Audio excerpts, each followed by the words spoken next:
truth, justice, whatever.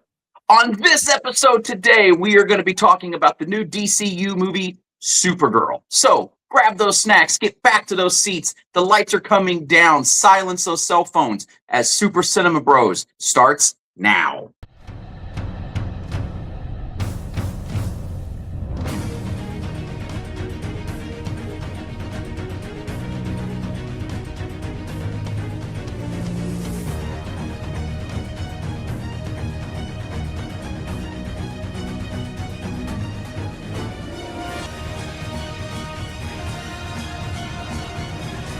What is up, everyone? Thank you once again for joining the Super Cinema Brothers in another movie discussion. And today, I know you're used to us doing about 3 movies and having a ton of other stuff talking about, but today we are solely and completely and holistically focusing on Supergirl, the new DCU movie that released in 2026.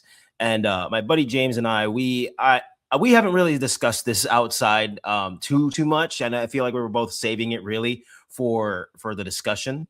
But I'm very curious to get to his thoughts and curious for us to both dive into this. James, are you ready and excited to talk about this? I am ready, my man.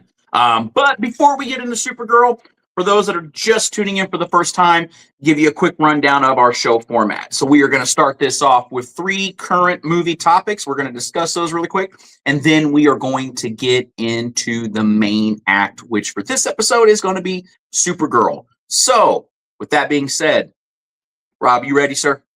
Oh, absolutely, my man. All right. I know you're going to like this first topic. Batman Knightfall, Part 1. The teaser trailer for Part 1 of the 3-part R-rated animated movie event based on the 90s comic saga has released. With the movie set to release later this year, what are your initial thoughts on the teaser that was released? I just can't wait to see more. That teaser was just so good. Like, I understand. I've even said this for the past few years that a lot of people have said, you know, we keep rehashing the same thing. We keep doing Superman. We keep doing Batman, Wonder Woman, the same people. But the thing that DC has that Marvel doesn't really have, in essence, is top tier animation. Now, Marvel has great animation. Don't get me wrong. They do. And I mean, their live action movies, they're in another realm.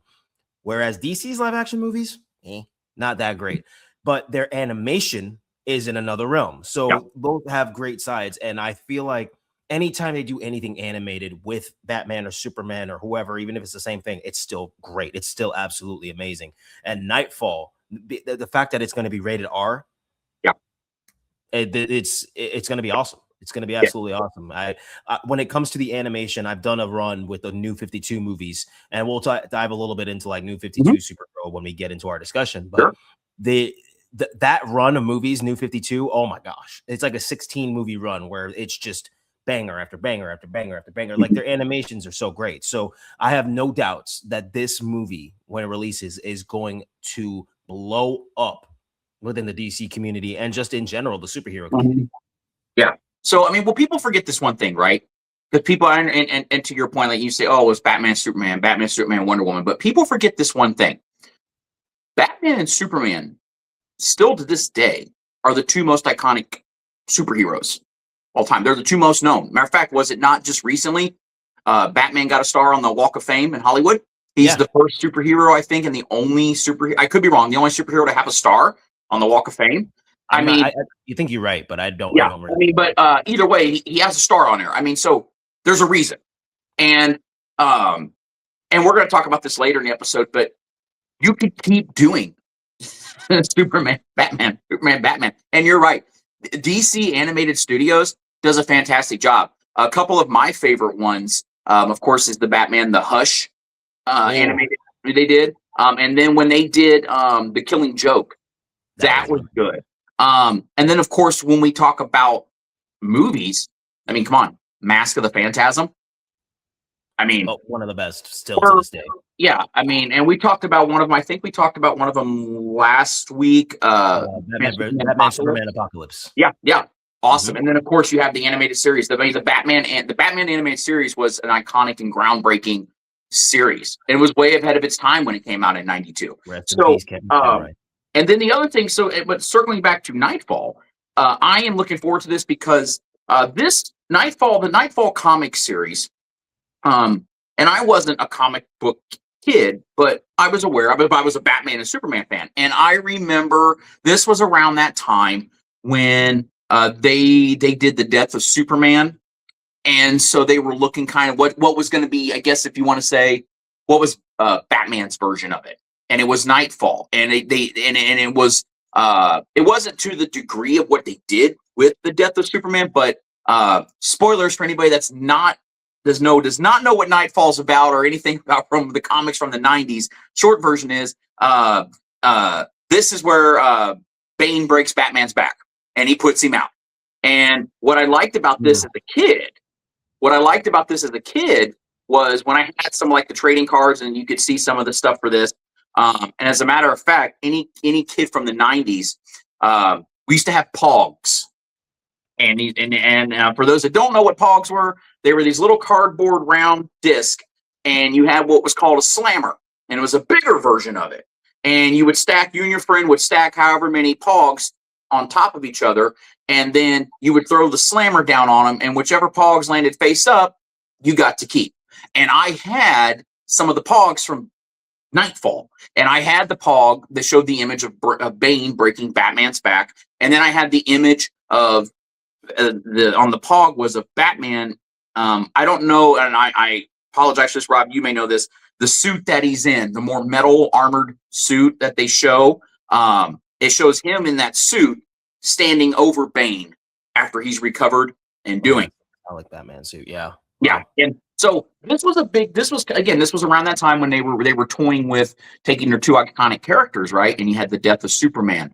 And then they were like, what are we going to do with Batman? We're going to break his back. I mean, that was what this was. So it was really like, for kids, it gravitated us. Like, oh no, what are they doing with? So I'm really interested, and I'm really looking forward to seeing. And just from the teaser trailer that I watched, and also looks like we're that's what the premise of Knightfall was about. But it also looks like we're going to get a lot of the Rogues Gallery. Yeah, that's gonna be awesome. And it looks really good. Like, I am looking really forward to this. And again, as you talked about, DC Universe, the one thing that they do well seems to be their animated movies. So I'm definitely looking forward to this one. 100%. Yeah, they're animated. I say it a lot, and we're probably going to say it a lot throughout this video, but their animation has no, I wouldn't say it has no competition. That's just kind of dumb to say, but I will say it is, as I said earlier, top tier. They do a great job. They don't usually miss when it comes to the animation. Even if the animated movie isn't like, I don't know, even if it's not next level, it is still so good that it is considered better than some live action movies. And that says a lot. Yeah, absolutely. And there's a couple other honorable mention ones too that I liked. As what was it? Batman versus Dracula from Batman Brave and the Bold. That was a fun one. And then of course when they did, I was nervous about how it was going to look, but I'm a fan of the Batman versus the Ninja Turtles. That was absolutely fun. I was here for that. All right. Well, speaking of Batman, we're going to keep this moving into our next topic. This is the DCU Batman rumor casting. It has recently been rumored that Tom Brittney has been cast as the new Batman in James Gunn's DCU. If this rumor is true, what are your thoughts on Tom Brittney as the Dark Knight? Hold on, Tom Brittney. Give me 1 second. I'm not very familiar with Tom Brittney. Let's see here. Just because I need to put a. Oh, okay. It's this guy. Okay. I mean, I've seen him in a couple things. I can't really think of right now like what I've really seen him in, but he definitely has the stature, if you will, of Bruce Wayne. I can't really comment or speculate because I'd have to do a little bit more research, and I don't really want to dive into our time with that right now, but I'd have to do a little bit more research because he looks so familiar. I feel like I've seen him in a few things, and whatever I've seen him in, he definitely plays like a big guy. He is a big guy. Yeah. But I feel like I said, he fits the Bruce Wayne look.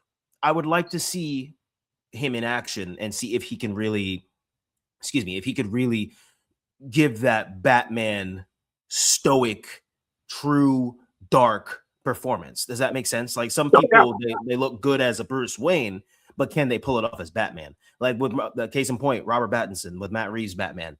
I can't really see him too much as Bruce Wayne, even though in the movie they showed him a little bit as Bruce Wayne.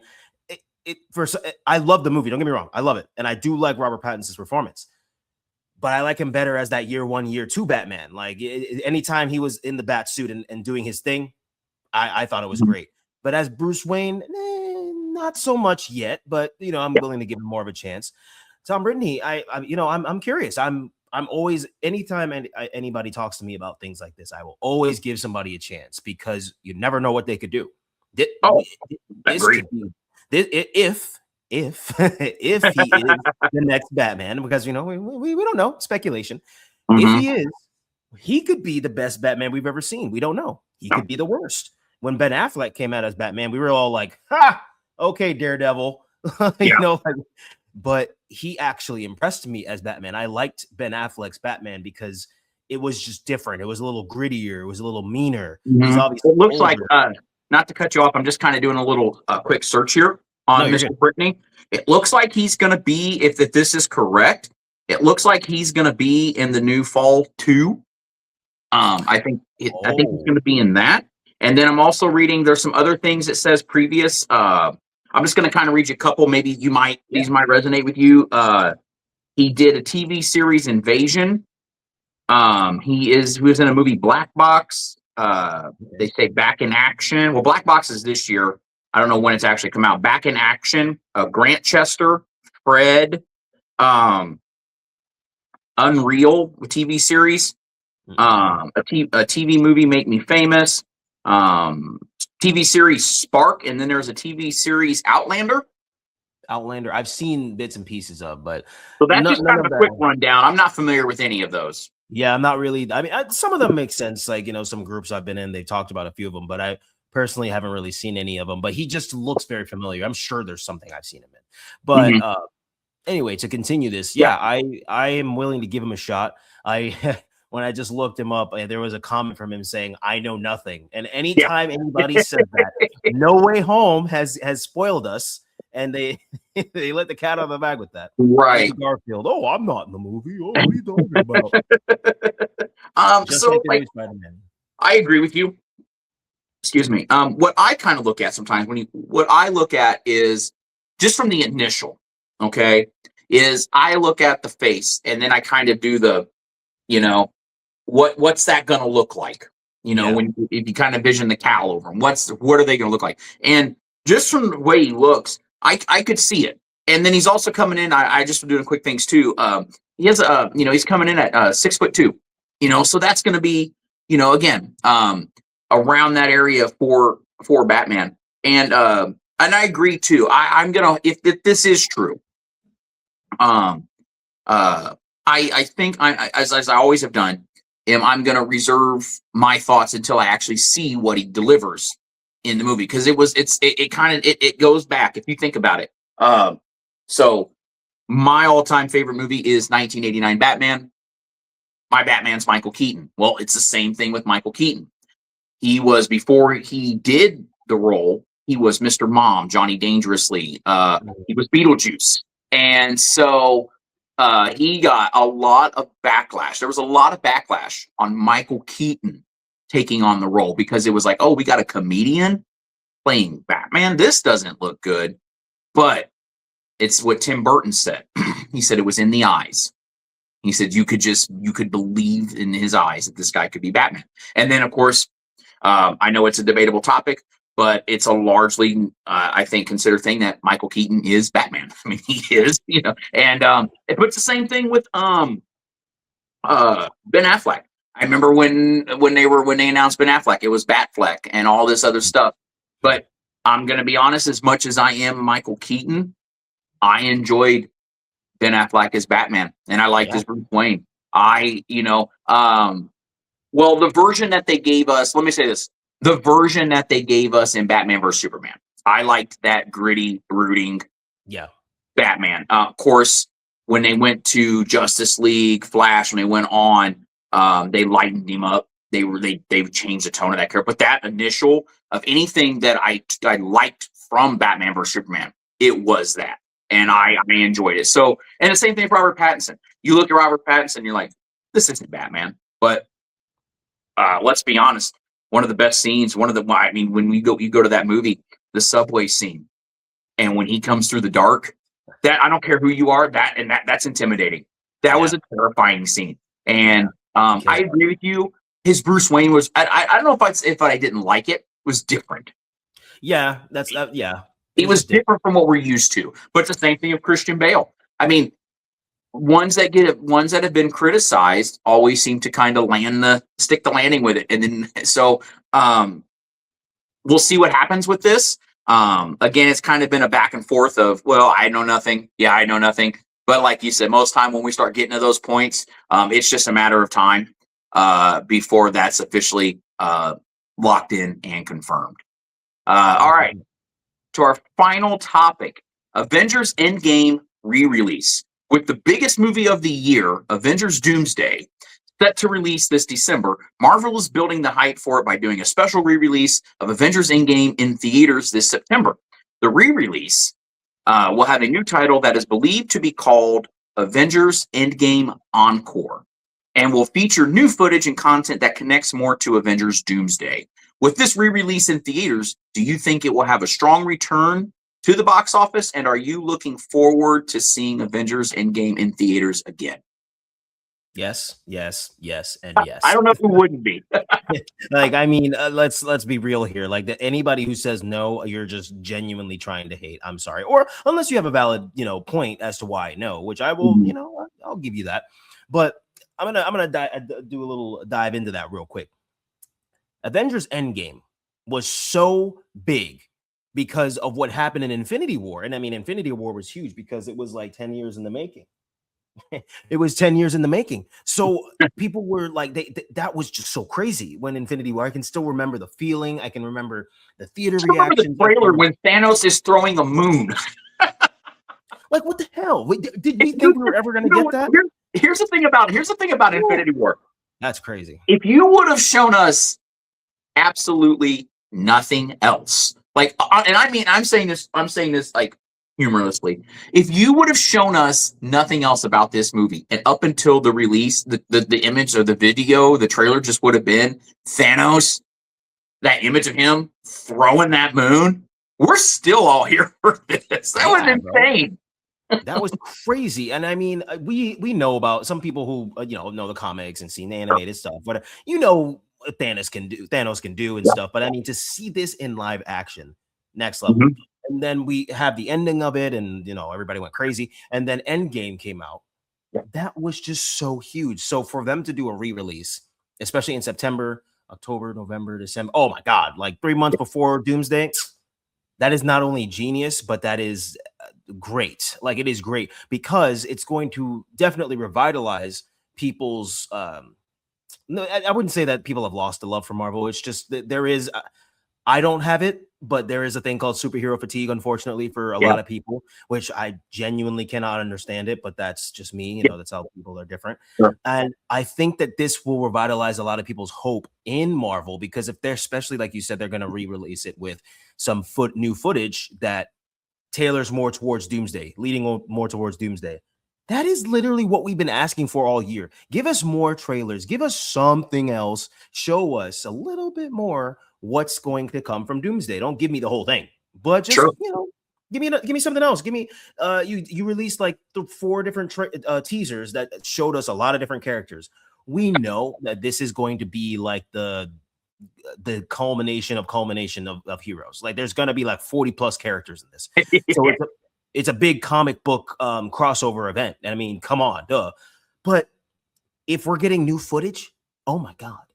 People are going to lose their minds. And there's already so much speculation around this movie and theories that people have. And some are okay, but there's a few that are quite good that I would like to see. But overall, I'm excited. I'm definitely going to go see it again in theaters. I mean, I saw it in theaters about like 3 or 4 times, if I'm not mistaken, maybe more, to be honest with you. I might be underselling that. Mm-hmm. And same thing with Infinity War. Like, I saw it like 4 or 5 times in theaters. And what were you saying? No, go ahead. Go ahead. Please continue. Oh, yeah. not really that much more. It's just me just hyping up that they're just bringing back Endgame to the theaters. Like that is just crazy. And I didn't expect, I heard about a re-release, but I don't know why I didn't see anything about Yeah. new footage. But that is just crazy to give us new footage of a Yeah. movie we've already seen and loved, leading up to this movie that we have been anticipating. I Right. mean, Hey, just really quick before I get into my thoughts. I don't want to deep dive this. I just want to get a quick. Um, mhm. this new season of X-Men '97. Come on, that last episode. Come on, are Whoa. you? And the reason I bring that up is, because we just talked about. I just thought about this. We just talked about Batman Nightfall, right? And you were making the talking about how Marvel's animated versus DC animated, and I don't know why I didn't bring this up in the first topic, but Marvel is Marvel is doing the Lord's work with Yeah. this series, X-Men 97. and that I'm not going to spoil anything, but for those that have not seen X-Men '97 season 2 yet, but the last 2 episodes, but this last one we got for to to deliver that in an animated format. The Wow. way they did. Wow. It just was. I was just like that. I finished with the 4th episode. Like, I'm ready. What's next? Like, what Yeah. is next? But yeah, I just wanted to throw that in because I just watched it last night, and Mhm. while it's fresh in my mind, just wow. Wow, wow, wow, wow, wow. Like what they did, it just obviously I'm not gonna say anything, and I'll let you get your thoughts. But like what they did with some characters, I was like, Yes, absolutely. yes, you can. You did. Yes, yeah. But I will say this. So you were talking about superhero fatigue. And I would say when it comes to I'm just gonna speak for Marvel. I wouldn't necessarily say that with Marvel it's been superhero fatigue. I think it's been a longing for what we had. Okay. The phases 1 through 3. Chef's kiss. Now there were some things here and there, but our Marvel in our heads, and I think for a lot of people, when you think about Infinity War and Endgame, the peak of Marvel, that I guess you want to call it that golden time of the MCU, was that phase 1 through Yeah. 3. You're Okay, and absolutely how right. it ended with Endgame and all the work they put in, all the buildup, all those years, and we got to those points. I think and then what we got after when they moved on with phases 4, 5, and all that was not as strong. It didn't feel the same. It wasn't. Mhm. We weren't in the same. We were in the MCU, but it didn't feel like the same MCU. And they had some good things. Don't get me wrong. I mean, WandaVision, absolutely awesome. Loki. Loki, of course. Spider-Man, No Way Home. I mean, get out of here. Come on. I mean, there were uh, some good moments with it, but I think what this is going to do, and I think this is where Marvel, again, very smart in their strategy here, is it's almost like saying, hey, we know that this movie, that Doomsday coming up, is going to be the biggest. It's going to be the biggest movie of the year, uncontested. We all know that. But we also know that you haven't really been happy with us over the past couple years or so with what we brought you. So Mhm. we're going to get you. We're going to tug at your heartstrings again. We're going to get you Mhm. back where you love to be. So we're going to get you ready for Doomsday by taking you back to what you know and what you love with the MCU. And then on top of it, we're going to sprinkle some extra on here. We're going to give you some extra scenes and some extra footage to make you want to go back in theaters and see it, get that love again. And we're going to get you ready for this big event that is going to be Doomsday. And I think I know I'm going to go see it in theaters again, because Endgame to me is one of those that you have to see in theaters. Yep. Now, for me though, and I will say this, I am of the mind though that I actually like Infinity War over Endgame. Oh no, me too. Me too. And a lot of it too was because of how I left out of the theater with Infinity War. That's one of the first movies I've ever walked out of the theater just in silence. You know what I mean? Like, it was just quiet. And that's the first movie that I've sat in at a theater where the general audience, I think we might have talked about this previously. Most time at the end of movies, people are clapping. They're, you're hooting and hollering and all this stuff. That's the first movie I went to where people just sat there. Like, it was just quiet. And but on the other side, Endgame also, when I went to that packed theater, we also got the hype of everybody when, of course, we get the scene of Captain America. I mean, that was cool to be in the theater too. So, but I'm looking forward to this, and I think this is a smart move by Marvel. I really do. I think that this is. I think that this is going to put people that may have. I think what this will do is the fans that have kind of strayed away because of what some of the stuff that they've gotten in the phases post Endgame. I think this is really going to circle people back, and I think that's the intention of this, is to get people back, get them ready for Doomsday, and bring back some of that fun times from that. I think, again, that peak time. I mean, I'm saying peak time. We don't know what's ahead for us with this after Doomsday, but that time that we're all like, if you ask people the MCU and you tell them what is that, if you were to poll a majority of people mostly and say, what's the best time of the MCU? Phase 1 through 3. Yeah. Yes. I agree. But I'm definitely looking forward to that. All right, sir. I just got one more thing. Sorry. One more thing. Please go ahead. Just one more thing. Yeah, no, I'm fully with you on the post phase 3. Once we got to phase 4, aside from like WandaVision and Loki and a few others, like, I mean, Ms. Marvel wasn't terrible, but like they just did not hit the mark.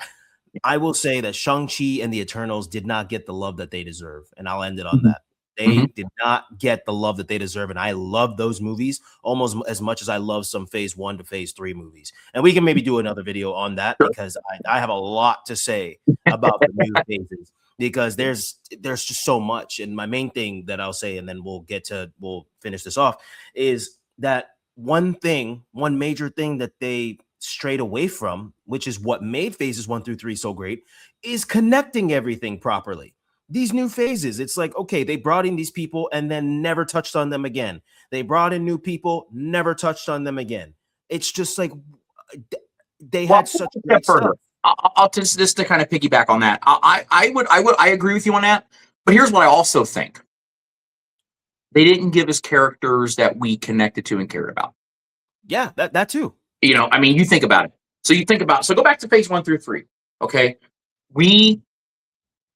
it was really interesting, right? That when they started the MCU up, they started with Iron Man. Iron Man, back then, even for me, and I played the video games and all stuff, so I knew who Iron Man was. Like, I knew who Thor was. You know who these characters are.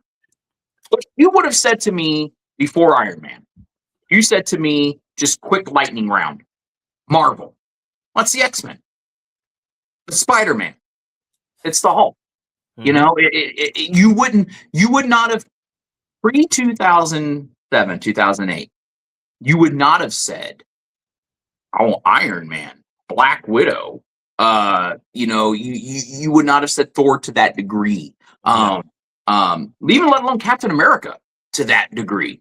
And what the phases of the MCU did 1 through 3 is they got us to like and follow and go, and we went on a journey with these characters. They did the story, to your thing, they did the connectivity and the story building right.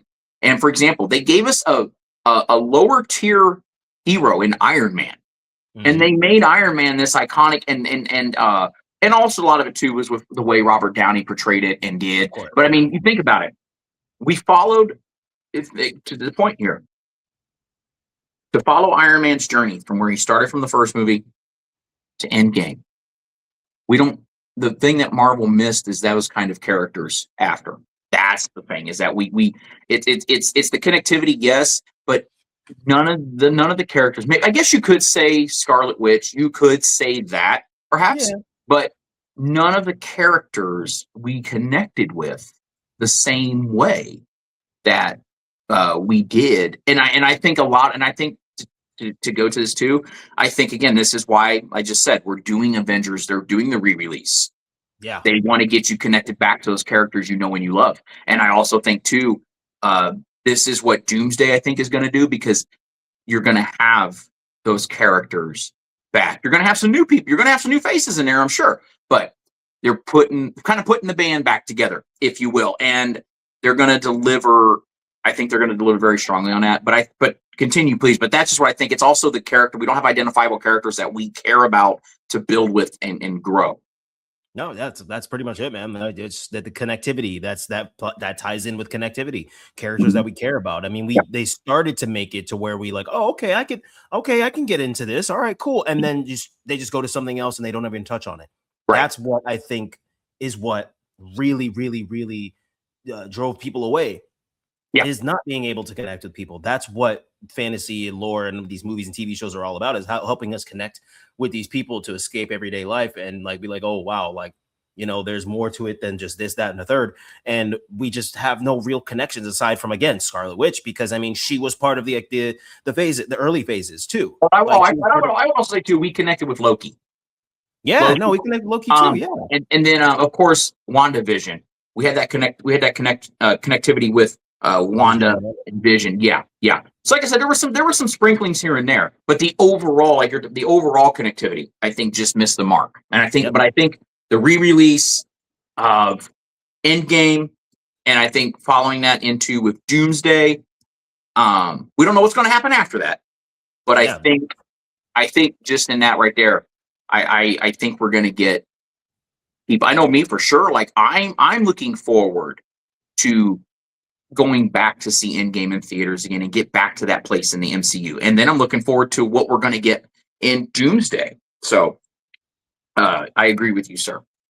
Yes, sir. All right. That's it. That's all I got for that. Okay. Well, all righty. So now we are going to talk about Supergirl. And folks, normally what we do, we're going to do something a little different here on this episode because there is a lot of stuff we want to cover. This is an important episode, and it's especially a very important one for my gentleman here with me. Normally what I'll do with these is I will run through a very detailed plot synopsis for you, and I'll break this movie down. We're going to do something a little different with that. I'm just going to do a short little plot thing here, but I'm going to pass this baton. This one is going to be the Big Rob Theory take on Supergirl. We are going to, this gentleman right here, this is very important for him. So I want to make sure he has the floor time. I want to make sure that we have the floor time as well for the topic that we really want to talk about and go into after talking about Supergirl. So we're just going to kind of run through some quick stuff on Supergirl. Supergirl was released on June 26th, directed by Craig Gillespie. This movie had a budget of $170 million, and I believe its current box office is, I want to say it's like 108.4 million. So the short rundown for me on this one is we have Kara Zor-El. She is out and about on the galaxy. She's around red planets, kind of getting her fun on. And then she befriends a young girl named Ruth, who has had her family taken away from her by the villainous Krem. And so she is on a path for revenge as she comes across Kara, and they form a team in which is also a result of Crypto getting poisoned by Krem. So they kind of have a mutual deal that they have to join forces on to go after Krem. So they hop across the galaxy, and then they also come across Lobo. So as they're going along, they end up coming along places where there is a yellow sun. Supergirl is able to, I guess you want to say, power up and further continue to help Ruth. And they end up going through. Oh, and also too, before I finish this is going to be a spoiler discussion. Spoiler discussion here. So if you have not seen Supergirl yet, don't watch this yet. Go see Supergirl. Yeah. Come back and check this out. So as Kara and Ruth are making their way across the galaxy to face off with Krem, they end up on a yellow planet. They end up on a yellow sun, where they end up on a planet where she's able to draw her powers from a yellow sun. She gets suited up. They have a big battle here in which Ruth and Kara, now Supergirl at this point, defeats Krem, and then we get Kara ends up killing Krem, and then we get her back to Metropolis, where she is back with her cousin Kal-El, Superman, and that is the end of our movie. And then in between that, we get some flashback sequences with Kara on Krypton, and after it destroys, and then we get her on, I believe it's called Argon City. Am I correct? Argo City. Thank you. So that is just that is my non-detailed, just quick off the top of my head rundown, because I want to just do that really quick, because I want to turn this over to the Big Rob theory. Sir, the floor is yours. Thank you, my good man. As he said, this is it's not that Supergirl itself is important to me. It's just DC Comics itself is my favorite. Aside from like Assassin's Creed and stuff like that, is my favorite franchise. Like DC Comics, those are my things. Like I grew up reading DC Comics more than Marvel Comics and other anime and manga. So it's really important to me because DC Comics, I relate to a lot of the heroes, especially the Flash. I mean, I have it tattooed on my chest. So we're gonna get into this movie, and we're gonna talk a little bit about some comic comparisons. Not much. I'm not going to go too deep dive. That's for another full blown comic book video that I'll do. But we're gonna dive a little deep here too. So, Supergirl, directed by Craig Gillespie, as my friend said. So imagine, right? Imagine that you and your family, you're on your planet, you're doing your thing, and one day there's just these rumblings, right? Like there's these random rumblings, earthquakes, whatever you want to call them. Come to find out, oh, yeah, just so you know, our planet's dying. And not only that, our people are dying. And not only that, they're dying at a high rate. And we're going to send you off and save you alone. But your cousin, don't worry, your cousin, he's a baby. He's on another planet that, you will be strong. You will be fierce. You will be worshipped and feared. And imagine that you don't, you're so close with your family and friends there and everything, and you quite literally witness the destruction of everything you knew and held dear and where you grew up. People do not think about that when it comes to this character. So we get Kara Zor-El. Okay, we get her on this planet called Holzer. Holzer, is it called Holzer? Yes, and that planet is orbited by a red sun. Now, red suns take away, in essence, the abilities of Kryptonians and make them human, mortal. They're still somewhat strong. They can do their thing. They can, but they will bleed. They will feel pain. They can get drunk, high, whatever you want to call it. They can get anything they want, really. So we're on this planet with her, and she is just down and partying it up. She's partying it up, living it up, not giving a care in the world. And we're like, okay, wow, this is This is not Clark Kent. Wow, we went from oh golly to another shot. Yeah. So, but the thing about surrounding that is she's in mourning. It's her birthday, and she's still in mourning because you don't really get over the destruction of your planet. So that's the first planet that we get started on. And mind you, there's a character that comes in named Ruthie Marie Knoll, and she in the comics she loses her father alone, like just her father, to a villainous person called Krem of the Yellow Hills, who is called the brand of people that they're called brigands. And everybody throughout the galaxy knows that brigands, if you hear that term, run, hide, do whatever they want if they capture you, because guess what? They're gonna do whatever they want to you. And the entire theme in this movie is these brigands are going around. This is actually pretty messed up when you think about it. They're going around to various sectors of the galaxy, and they are capturing young girls so that they can further their empire and their line. So we've got a lot of really bad themes going on here that, we don't really need to name it, but we're here. So we fast forward a little bit. Ruthie is on a really, really big quest for revenge, because in the film, it really hits you hard. Like they show you her with her family, and it's just like one by one, they're down. First, it's the brother, then it's the mother because she attacks them, and then it's the father. So in this film, we've got 3 different people who lose their lives, as opposed to in the comics, we got 1. Yeah. So it adds another element. And Eve Ridley, who played Ruthie Marie Knoll, was one of my favorite people in this film. She just conveyed emotion so well. Anytime she was on the screen, I really felt it. So you see her, she's just downtrodden. And we get to a little bit further, and we get to this planet called Bilquis. Now, Ruthie and Ruthie and Kara travel there so that they can properly find Krem, because before that, as James said, just like in the comics, unfortunately our boy Crypto gets hurt, which is not the only time in comics that Crypto gets hurt, but Crypto gets hurt, gets shot with a poison arrow, and it is not your typical poison. First it paralyzes you, it weakens you, and then eventually stops your heart in a span of about 3 days. According to the movie, it's a span of about 3 days. So Kara, in this instance, she's downtrodden. She has no idea what to do. And the brigands keep this specific poison and the antidote on themselves because they use it as an interrogation tactic. They use it as a torture tactic. So they would never really give a person that they're interrogating or torturing the antidote willingly, but they have it on their person just in case for whatever reason. So Kara doesn't know what to do. She really doesn't. And Ruthie and her, they're at a loss. So they meet up with this, I guess you could call her a mystical healer of sorts. And she's taking care of Crypto because what else can they really do?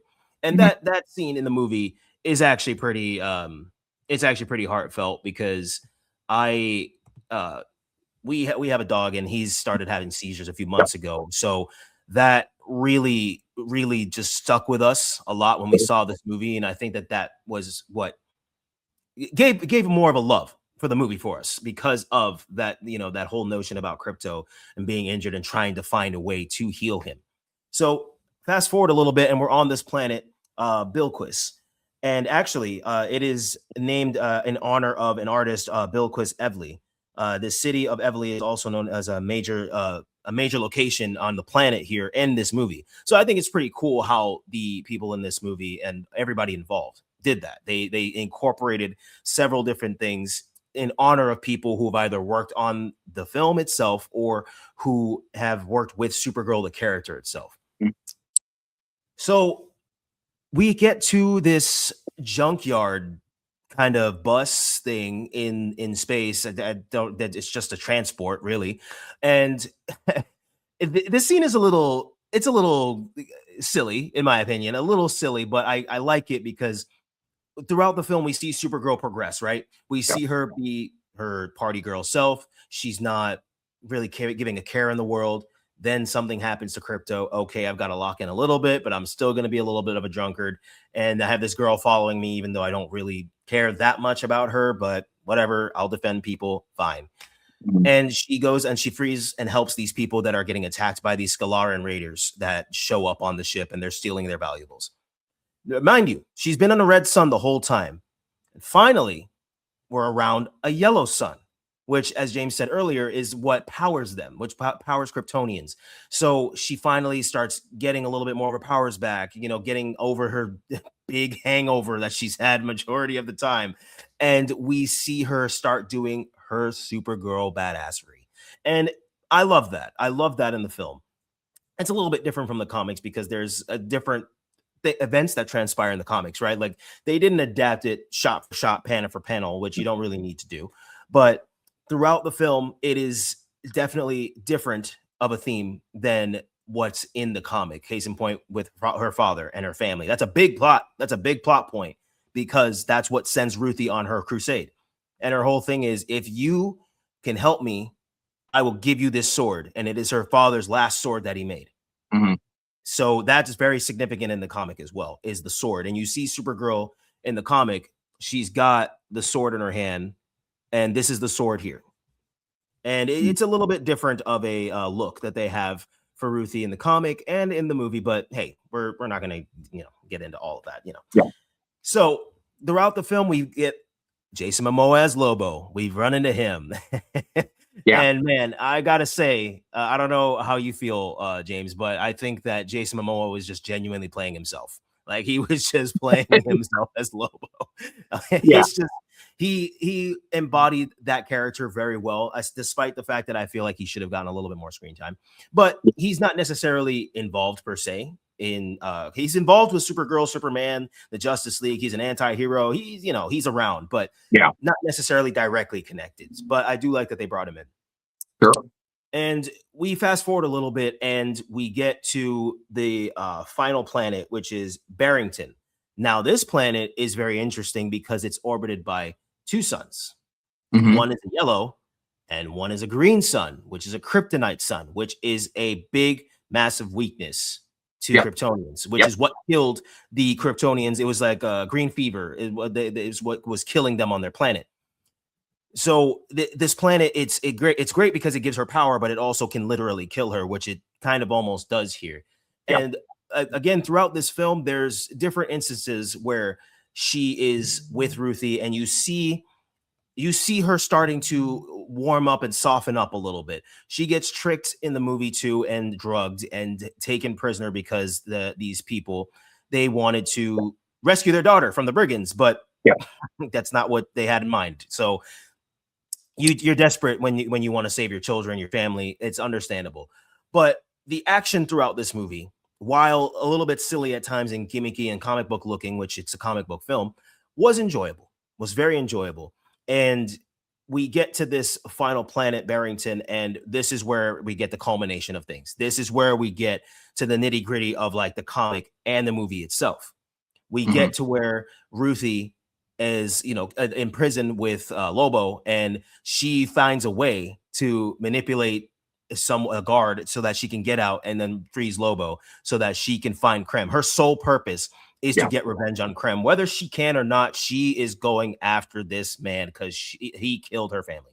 I mean, I can't blame her. And Supergirl finally puts on, she didn't wear the suit the whole time, but she finally decides, you know what, maybe I should put it on. It's a symbol of hope. That's what my cousin said. We've got some guest appearances from David Cornsweet as Superman. And we see her in the suit and we see her truly diving into who Kara Zor-El is.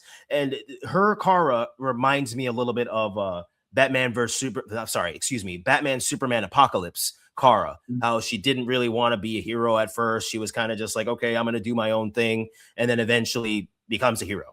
And so that's this ending here, so this part, this is going to be one of the things you and I may disagree on, but please, go ahead. No, no, go ahead and continue because I need you go ahead and finish your plot run because I don't want to jump ahead of your plot run, but I'm just saying we're getting to where I had some problems with this movie. But go ahead. Oh, okay, I got you. All right, I'm almost done with it anyway. So, okay, good. So the sorry, oh my gosh, sorry. So yes, we're on Barrington, and before I continue with Barrington, I do want to talk about the whole getting the flashback on Krypton.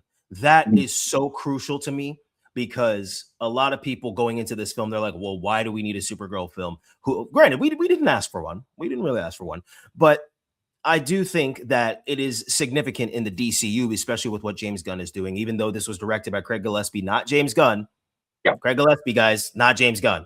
The flashback to Krypton is what really shows you why she is acting like a just stubborn little brat. Why she's acting like just a drunk woman. Why she is just drowning in alcohol and going to red planets and feeling everything and not having a devil may care attitude. Like there was a point in the movie where she's like, I just felt pain. I'm bleeding. You know what I mean? Like that's psychotic, but in an understandable way because that's how some people process grief. And seeing that flashback on Krypton made me a little emotional because it was like, wow, okay, she meets Crypto for the first time. He's just rummaging through some trash and she finds Crypto. And then her mom is passed away. So they're, doing like a processional for her.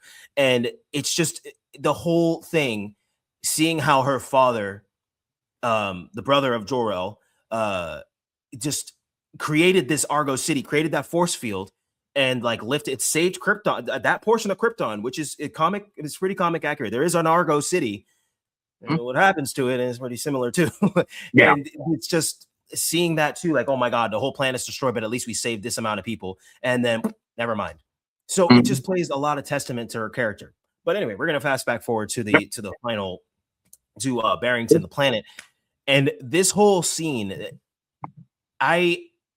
I love, but I also have my issues with because in the comic, Supergirl wants to retain Ruthie's innocence and her good nature and wants her to remain the way she is, even though she's got a lot of anger and she wants to just kill Krem.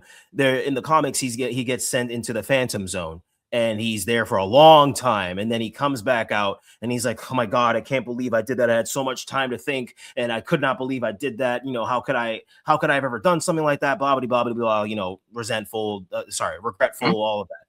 And in the comic, it's the ending of Krem is a little different than how they did it here. You know, Supergirl takes it upon herself to end Krem herself so that Ruthie can be saved. Whereas in the comic, it goes a little bit different. Like Ruthie does something and still tells the story that Supergirl is still a hero because it's all like a story being told.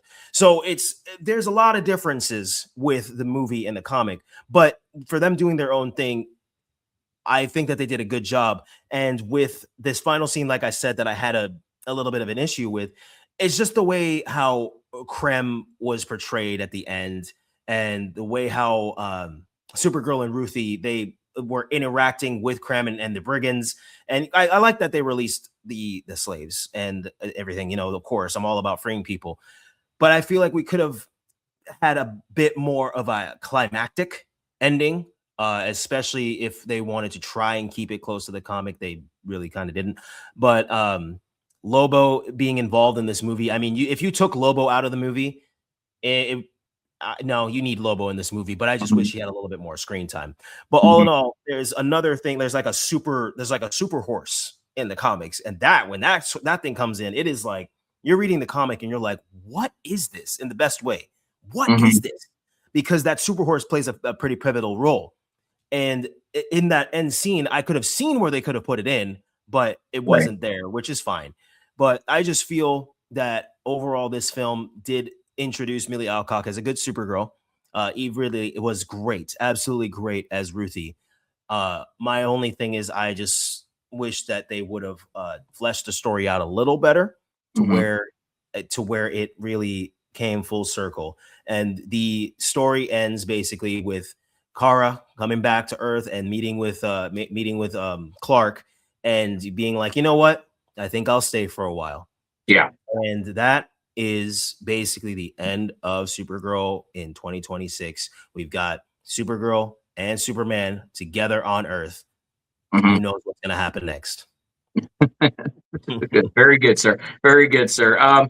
So my thoughts on this movie is I think it has good characters in a rough story. I did not have as enjoyable a time with this movie as you did. I didn't have a terrible time. I don't think the movie's terrible. I just I think there was missed opportunity with the movie. And because when we have because I will say this, I actually went back and rewatched it just very recently, last week, as a matter of fact, Superman, and I had and I liked that movie. It has its problems for sure, but I like Superman, James Gunn's Superman. I thought it was fun. It felt like I was watching the animated series. It was, it to me, it hit those spots. Again, it has some moments that do take me out of it. It has its issues, but I enjoyed the movie overall. And when we got Supergirl at the end of that movie, I was looking forward the way that they were portraying her in that. I'm like, oh, this is going to be fun. I was looking forward to the Supergirl movie because I'm like, oh, okay. I like how they're showing her how she's got this whatever attitude. Okay, got it. It's checking the boxes for me.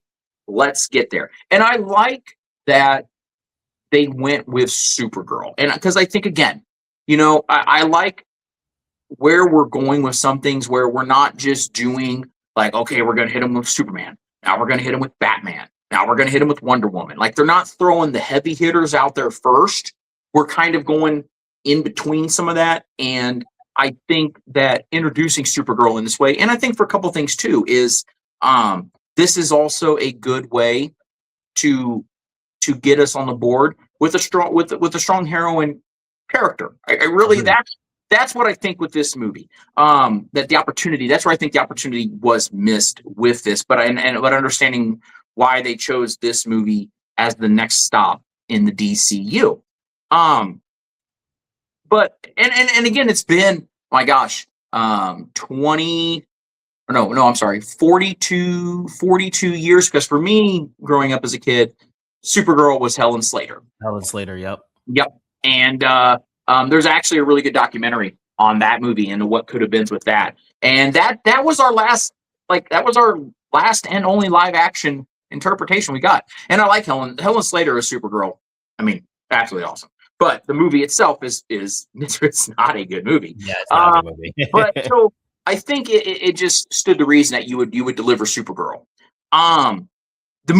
This movie, it just feels really disjointed to me. I like Millie Alcock as Kara Zor. I think she's awesome. Again, the characters in this movie, I like the characters. I mean, it goes without saying. Jason Momoa as Lobo. I think we should have gotten more of him in this because there was so much hype around him as Lobo. And I think that this is what I will say with this movie. And again, and as I'm talking about this movie, ladies and gentlemen, boys and girls, I am a movie person. Okay. I watch some stuff on the TV series things, but I am for the most part, movie person. I'm not very versed in all the comics. But I am a superhero fan, but I go off of the content that I see on the big screen. Okay. And just going off of not knowing the Woman of Tomorrow book series and all that, comic and all that stuff, I'm just looking at what I see on the screen. The character of Ruthie, which again, I like the actress. I like the character, but you could have, here's the deal of how this movie played out, in my opinion. If you would have taken Ruthie out of this movie, for the most part, we still have the same movie.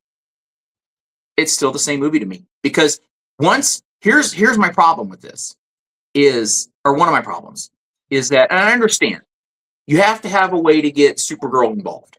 There has to be some plot twist, plot moment to get her involved, for her to want to work with this young girl.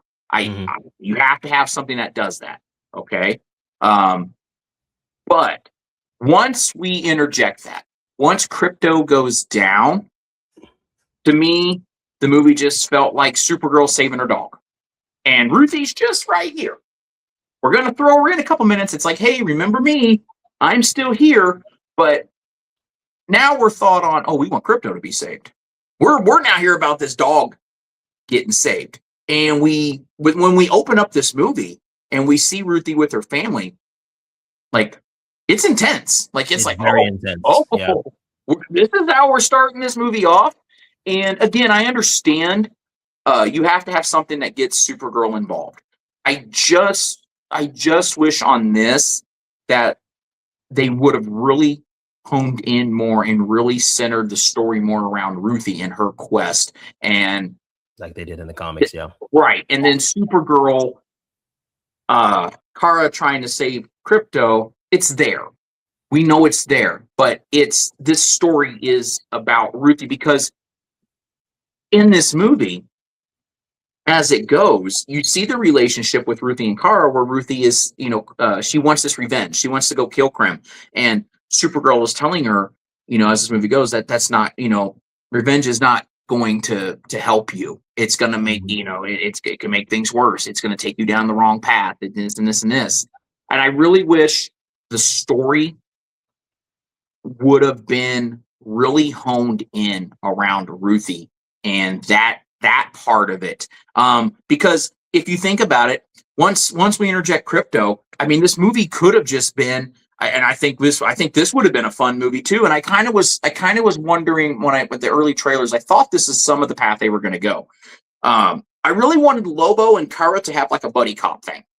I thought that I wanted to see when they meet with Lobo, he's an anti-hero and all this stuff. But I think we would have had a much different movie and a funner movie. We'd have had Kara teaming up with Lobo through this movie, and they have that back and forth where they have a fight scene. I really thought they were going to square off. I thought this is going to be, that's what I wanted to see, because then we're really showing more of this, a little bit more of Lobo and all stuff. But then they team up because they have to, because he's also after Krim, all these things that they find a common thing they have to go do.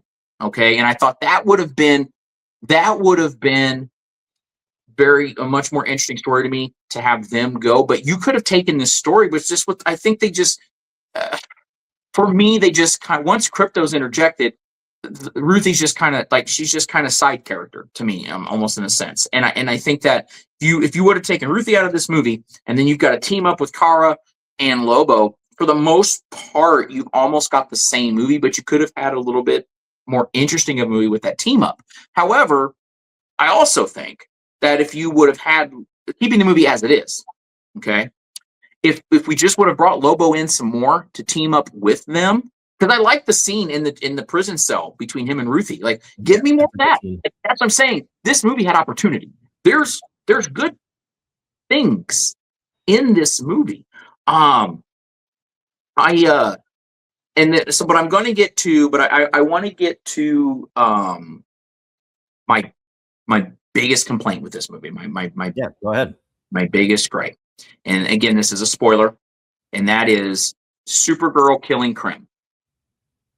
That to me was a very bad decision to put that in this movie, and I'm going to say why. Because before, okay, well, let me say this: if we would have gotten, if this movie would have been about the Supergirl that we got, the Kara that we got at the beginning of this movie, where she's partying, she's not caring, she's on these red suns, she's just party girling it up, she's just out here living her best life, she doesn't have a care, and all these things. If we would have had that attitude mindset, perhaps, of Kara killing Krim, we maybe could have gotten away with it. But here's my problem with this, is that we get the flashback scenes, we get these scenes of her flashing back to Krypton, and then we get the stuff with her and Superman, which I agree with you. David Cornsweet to me is a joy to watch as Superman. And the thing is, this is where I'm talking about with where they missed opportunity with this, is that the best parts of this movie shouldn't be the side, like it shouldn't be the special cameo parts of this movie. It shouldn't be the special cameo person. That should not happen.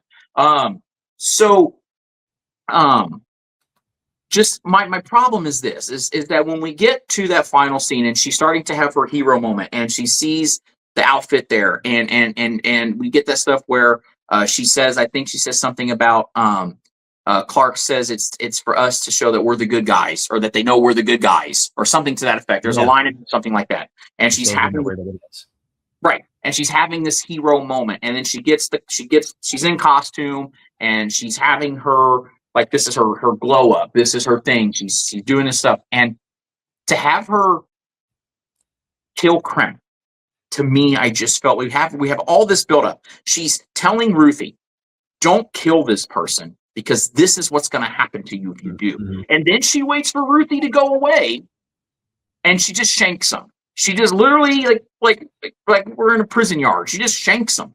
And then my problem with all this even more is she's doing it in the suit. She's in costume. She is now Supergirl. There is no more of this drunk partying, this and this. She is full heroed up. And I didn't like that either. And then we go to, now she's back at Metropolis. Like, oh, hey, nothing happened. We're not going to discuss that. I just went against all the stuff that you talk about, the stuff that you've ingrained in me to wear this outfit. We're not going to sit here and talk about, I just murdered a guy that I could have probably put in the Phantom Zone, or I could have given you a list of other things to do.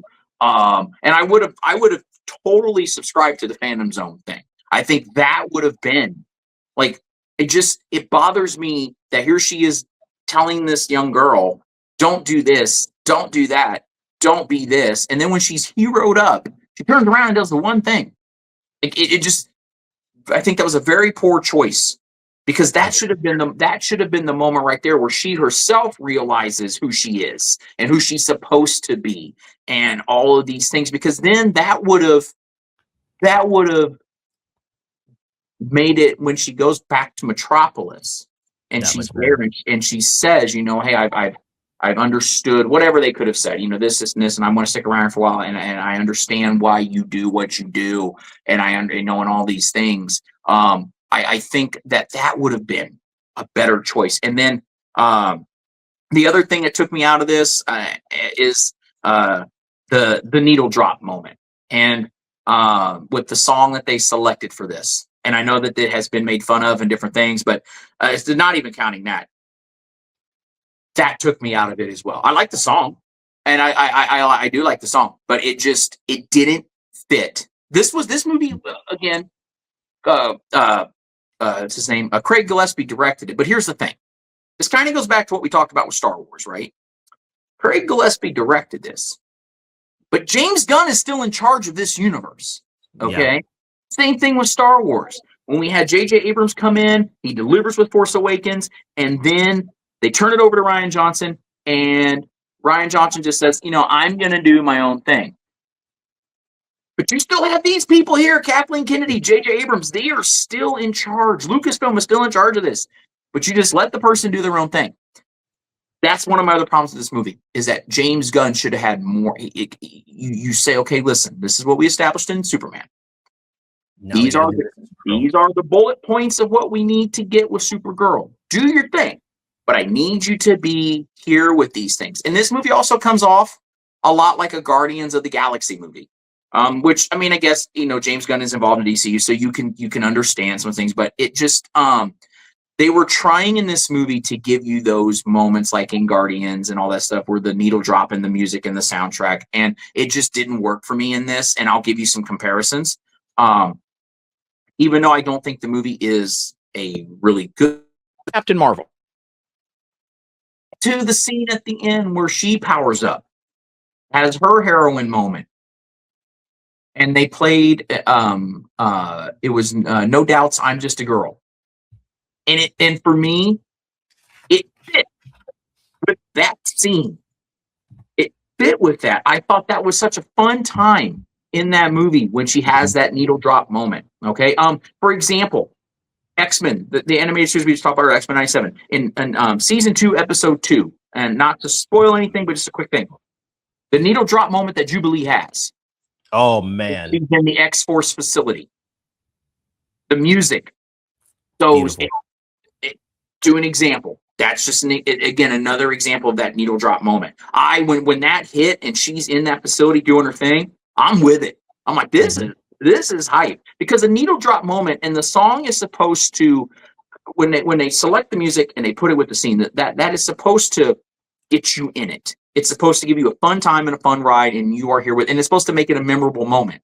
There's none of that in here for me. And we have that opportunity to really deliver that at her final scene, her final hero moments. It just was a letdown for me. And that's what I'm saying with this movie. I don't hate this movie. I don't hate any movie. I don't think it's a terrible movie. I just think we had missed opportunities. And like you said, this was, they adapted a lot from the Woman of Tomorrow thing. But I think I think what we should have done though, and it's okay, and I've talked about this before, I like when comics and superhero movies, they follow source materials, but I also want to see a compelling story. I want to see a conjoined story. I want something that's going to keep me there. So if you have to take liberties with what was established in the story that you're trying to adapt, as long as you're giving me a good story, I'm there with it. And this movie, if I were to watch this movie again, it would just be a background noise. That's just how I feel about this movie. I was not invested into this at all. When Lobo got on the screen, I was like, okay. Now we're about, here we go. Now we're about to, some movies are slow burners. They take some time. And I'm like, now we're ready to go. And then it's like, man, he just pops in here and there. And I just wanted, I guess I had this thought, but just that there was going to be some more to this than what we got. And I was disappointed with this movie. I'm not disappointed in Millie Alcock's role. I think I'm looking forward to what she delivers as the DCU continues, be it in the TV series, if she makes any appearances or in future movies. I like that. I'm excited to see what they're going to do with Lobo moving forward. I mean, there are nuggets, there are golden nuggets in this movie. It just was not centered around a solid story to me and a compelling story. And I think that they had missed opportunities with some of these characters. And that's the disappointment to me. And I think that James Gunn, and again, I don't know 100%, how hands-on he is with a lot of this stuff, but again, this is where we've talked about the difference between what DC does and what Marvel does. You can bring whatever directors you want into those Marvel movies, but Kevin Feige is the decision maker. He is the one. They've talked about this many times. Kevin Feige, they sit down with these guys and they say, okay, you're going to direct this movie. Congratulations. We're happy to have you here, but you need to do this. Yep. This is here. This is where we're going. This is what we're trying. We are, when they talk about with Marvel, and again, we talked about this with some of the, like, after phase 3, how some of the stuff was not as good, but it's still connected. There was still the one thing that Marvel does really well is they establish their blueprints and they hold firm to their blueprints and say, this is where we're going. You know, like thinking about it now, like we may not have liked phases 4 on up through Marvel, but it was all, I would say, and I don't agree with all the decisions, but it's done by a design right, because now we're at Doomsday. Agreed. No. And that's just my thing. That's just my thing on with Supergirl. I just think a lot of the decisions they made, the plot, some of the way the story moved along, choices that were made in this, I just don't. It just took me. I was disappointed in this. I don't mean to cut you, but I'm gonna piggyback on what you said with Krem, because I touched on it a little bit when I was doing my description, but I wanted to kind of get through it so that we can get to your thoughts. But I'm going to tell you what really truly happens. So at the end of the comic and the run, Supergirl and Ruthie agree to put Krem in the Phantom Zone for 300 years. And then when he comes out, he's an old man. Oh, that guy said earlier, he's an old withered man. And how it ends is Ruthie, you know, he comes out saying whatever he's saying, and then Ruthie just hits him on the head with her cane and walks away. And that's it. Like, that's it. Like, it's not, there's no Supergirl killing. You know what I mean? It keeps both of the essences of both of those characters intact. And that's why I really didn't like the decision that much. And I agree that that was just a terrible decision and kind of a notch on her character, because it's like, okay, they did a lot of things different from the comic and the movie. They brought in some things that, yes, it is very comic accurate to a degree, but they did a lot of differences. And this is one of the main ones that I personally have a problem with. And that's what I was going to talk about in my spoiler video about about Supergirl that I need to still do. But I just don't like that they just, especially you said it, in the suit. She's in the suit already. And then she just shanks him as soon as Ruthie walks away. It's like, that's not how it goes. And you can take liberties. That's fine. Maybe she could have like done a Batman thing, right? And like injured him and just been like, look at what can happen to you. You know, like, we're going to take you prisoner. You know, we're going to take you, you know, they could have done it in a different way and still held true to the characters. But they just, they kind of butchered it, in my opinion. And I did not like that she killed him at all. Like, I hate that. Like, Just took me out. It just took me out of it. Where we have these hype moments, she's doing her thing, all this stuff, and then it just was like a cheap, like, she just waits for Ruthie to leave and just like shanks him. Like, this is just that decision. And I already know what's going to be said is that, well, in Man of Steel, Superman breaks Zod's neck. There's a difference, and I'm going to tell you the difference. He had a choice to make. There's no choice to make with her killing Krem in this. There's no choice at all. I just think, again, that's my thing, is that it would have made, okay, we could have had a different thing, okay, where, say she's fighting Krem, and they gave her a choice to do something she didn't want to do, and you could have had a compelling story part here. Build this up to where she has told Ruthie this whole time, killing him's not going to do anything for you. It's not the way. All this other stuff. And then in a battle with him, something happens where she's put in a situation where she has to kill him. Then once that's happened, then maybe that sets up something with her and Ruthie. Maybe there's a contrast in thoughts. Maybe there's a tension there between her and Ruthie now, because Ruthie's saying to her, or whatever the case is, that you told me not to do this, but you did this. You could have done something with the story, but you could have put it in a situation where you were giving her a choice to where she had to do that in some way. And I hear the same things, is that, well, they say, well, Superman could have flown Zod up. And it's like, okay, you guys criticize, it was criticized that he was killing. How many thousands of people died in Metropolis as a result of their battle? So you say, okay, fly him up. Well, how many more people are going to die when he flies through how many floors of a building and kills how many more people?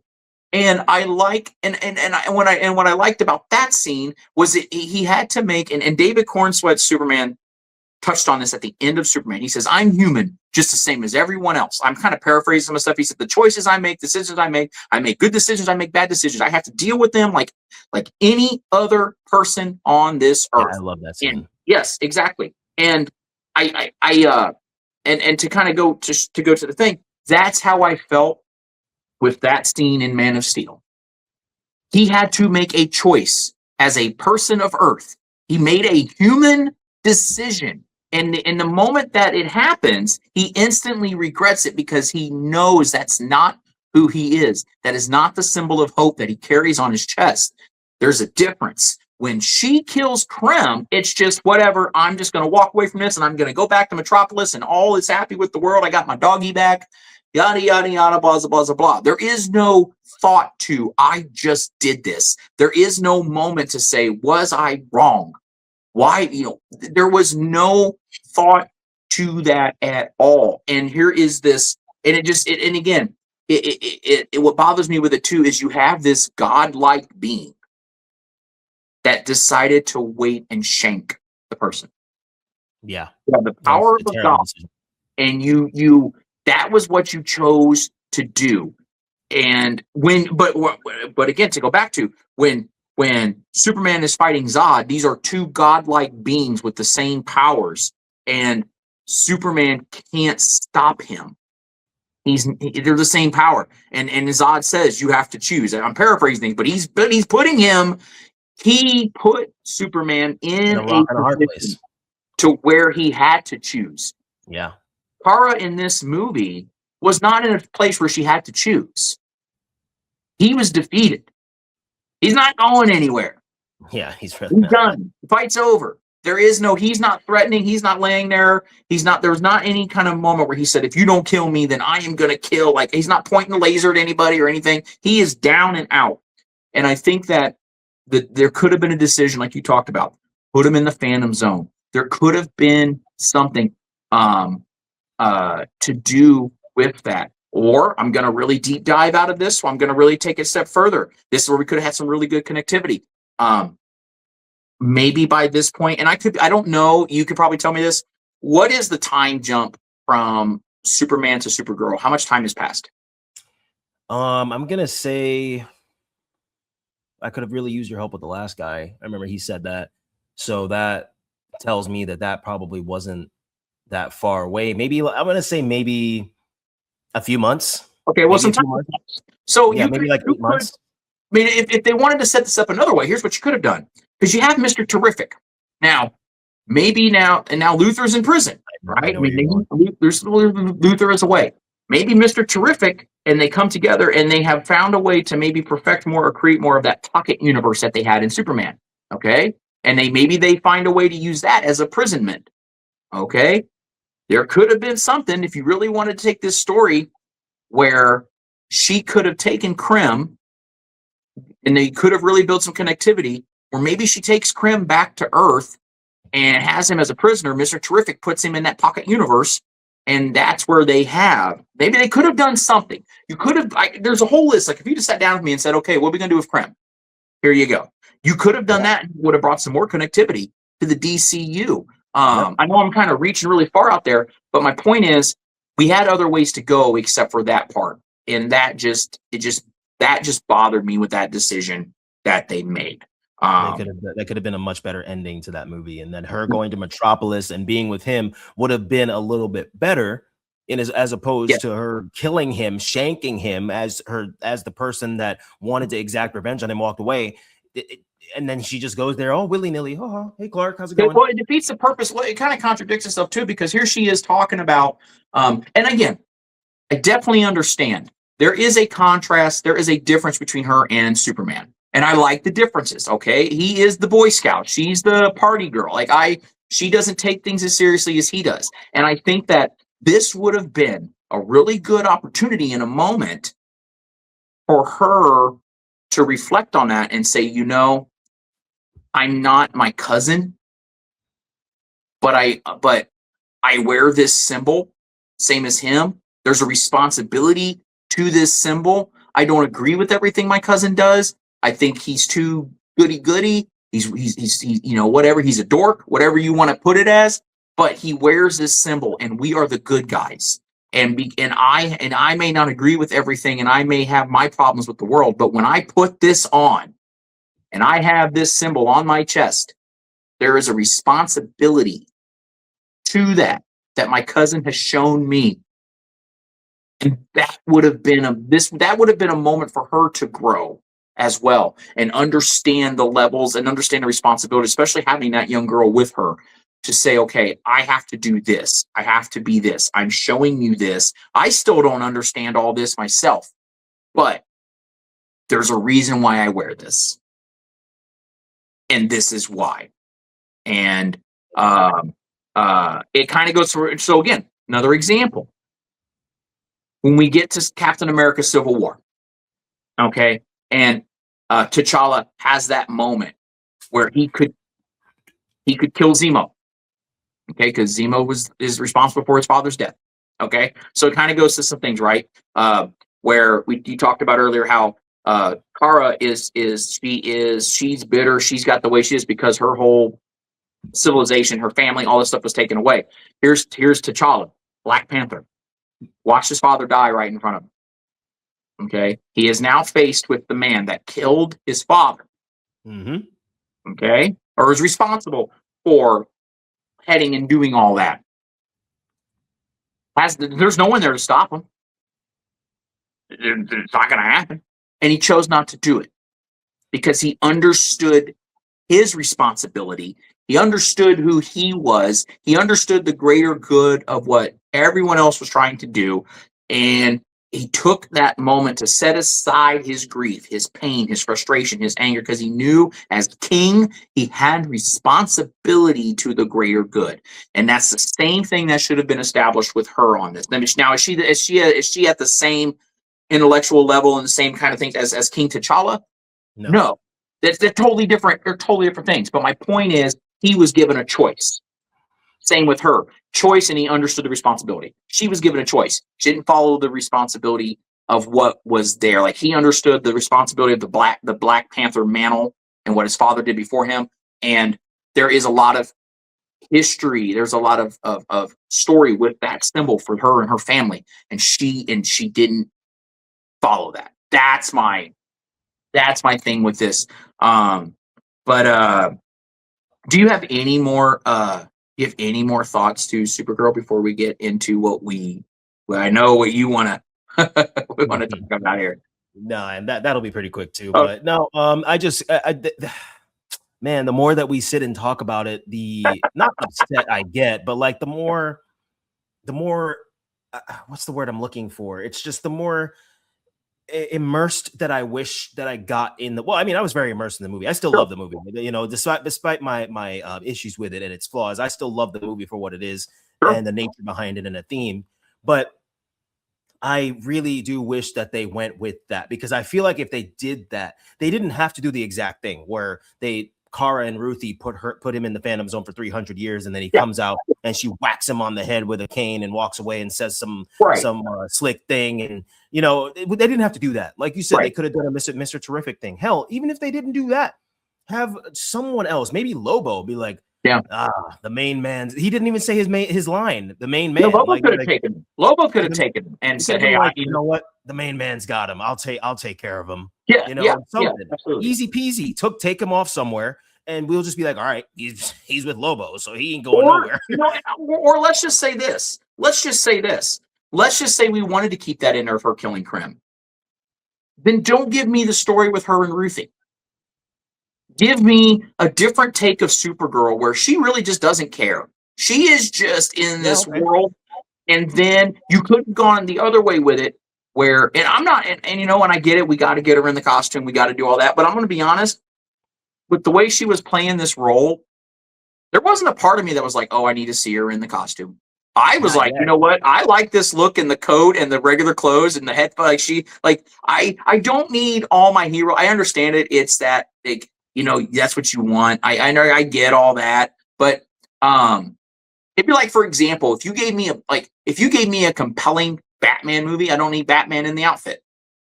It goes to what we talked about with Rogue One. You give me a Star Wars movie, I don't need Jedi's in. Yeah, I don't need I lightsabers. don't need Jedi in here running around. Same thing with this. If you would have given me a version of this and made it a little bit more gritty, a little bit more dark, and you have her just going around not giving a damn about anything, she's following this, and that, I could have bought that a little bit more. And then you could have taken that moment, and that could have been her realization moment that I'm wrong. I can't do this anymore. Because, I mean, we just basically, and this is like, we had no accountability to this death. That's my problem, is that she just goes to Metropolis, and it's like, oh, okay. Like, because I'm pretty sure if you would have, if this is what I would tend to believe. Okay. And don't get me wrong, Krim is a terrible person. I'm not like, like, that is, people like that kind of villain, they deserve death. Like, there's no question about it. 100%. But you could have said something, because I would have to believe that if she would have sat there with Superman, like, we redo this scene, she's sitting there in Metropolis, she's sitting there and he's talking to her, and she would have said, "Oh yeah, I just killed a guy." I'm pretty sure he'd have had some words, and there would have been like, you can't do that, and all, like, there would have been some kind of, like, it would not have gone unatoned for. You know what I mean? Good golly, Kara, what are you doing? Something like that, something to that effect. So I just, like I said, my final take on this is, I like the characters. I just don't like the settings around them. I just wish the settings would have got a little bit different of a story around them. I agree. I love the characters. I do like a little bit more than you do some of the things that they did, even though it was vastly different from the comics. I do like sometimes when things deviate from the source material, but in the right way. I like when they deviate in the right way. And some of it was done okay, but overall, that's why I said I love the movie. It is not the best DC movie by any means. It is not a great movie. It's a great movie to me, but it's not a great movie. It's a good movie, entertaining and fun, but it's not a great movie because there's so many missed opportunities. There's great scenes. There's actually phenomenal scenes throughout the movie. But as my final thoughts, I just wish that there was more of a substance to it. And granted, they did tug on the emotions, at least for me and a few other people. They tugged on the emotions. They tugged on the heartstrings. Like, come on. And it was pretty well done. But overall, again, I would like to see more going forward. I hope that they kind of dive a little bit more into Kara Zor-El with Millie Alcock. I hope that they show more of, like, the animated movie Legion of Superheroes, like how she is in that. How there's a Man of Tomorrow from the Tomorrowverse movie that's a few years ago, where Lobo's in it, and so is Martian Manhunter and the villain Parasite. And you see that whole buddy cop thing. It's kind of there, but not. Like, Lobo's there, and he fights him and Martian Manhunter. It's a good movie. And that's what I kind of wish that we got. Well, here's the thing, right? And again, we are getting ready to get to this topic, but this is the thing, right? Is when we hear some of the responses back to this, and some of and people's thoughts on everything with this, and how, and people keep in mind, and this is what blows my mind. This is only the second movie in the DCU. Thank you. This is movie number 2. So let's go back. For those of us, like, let's go back to something here. Marvel phases 1 through 3, not every one of those movies was a banger. Not every one of those movies was a banger. The phase as a whole was amazing. But I can list you a few movies in that I'll give you a few examples right now. I didn't think Captain Marvel was that good. I didn't think, like, here to kind of echo this. Here's actually, what's funny, the beats are almost the same. You have Superman that came out last year, hit. Everyone's liking it, for the most part. That's the problem, but everyone's like, oh, we're off, and this is okay. All right. We get to this movie. People forget one thing. When the MCU started, we got Iron Man. That was what it was. Took off. Boom. What did we get next? You remember what the next movie was? Was it Captain America? Nope. No. What was it? No. What? Wait. What was the next movie? I'm The thinking of. Incredible Hulk.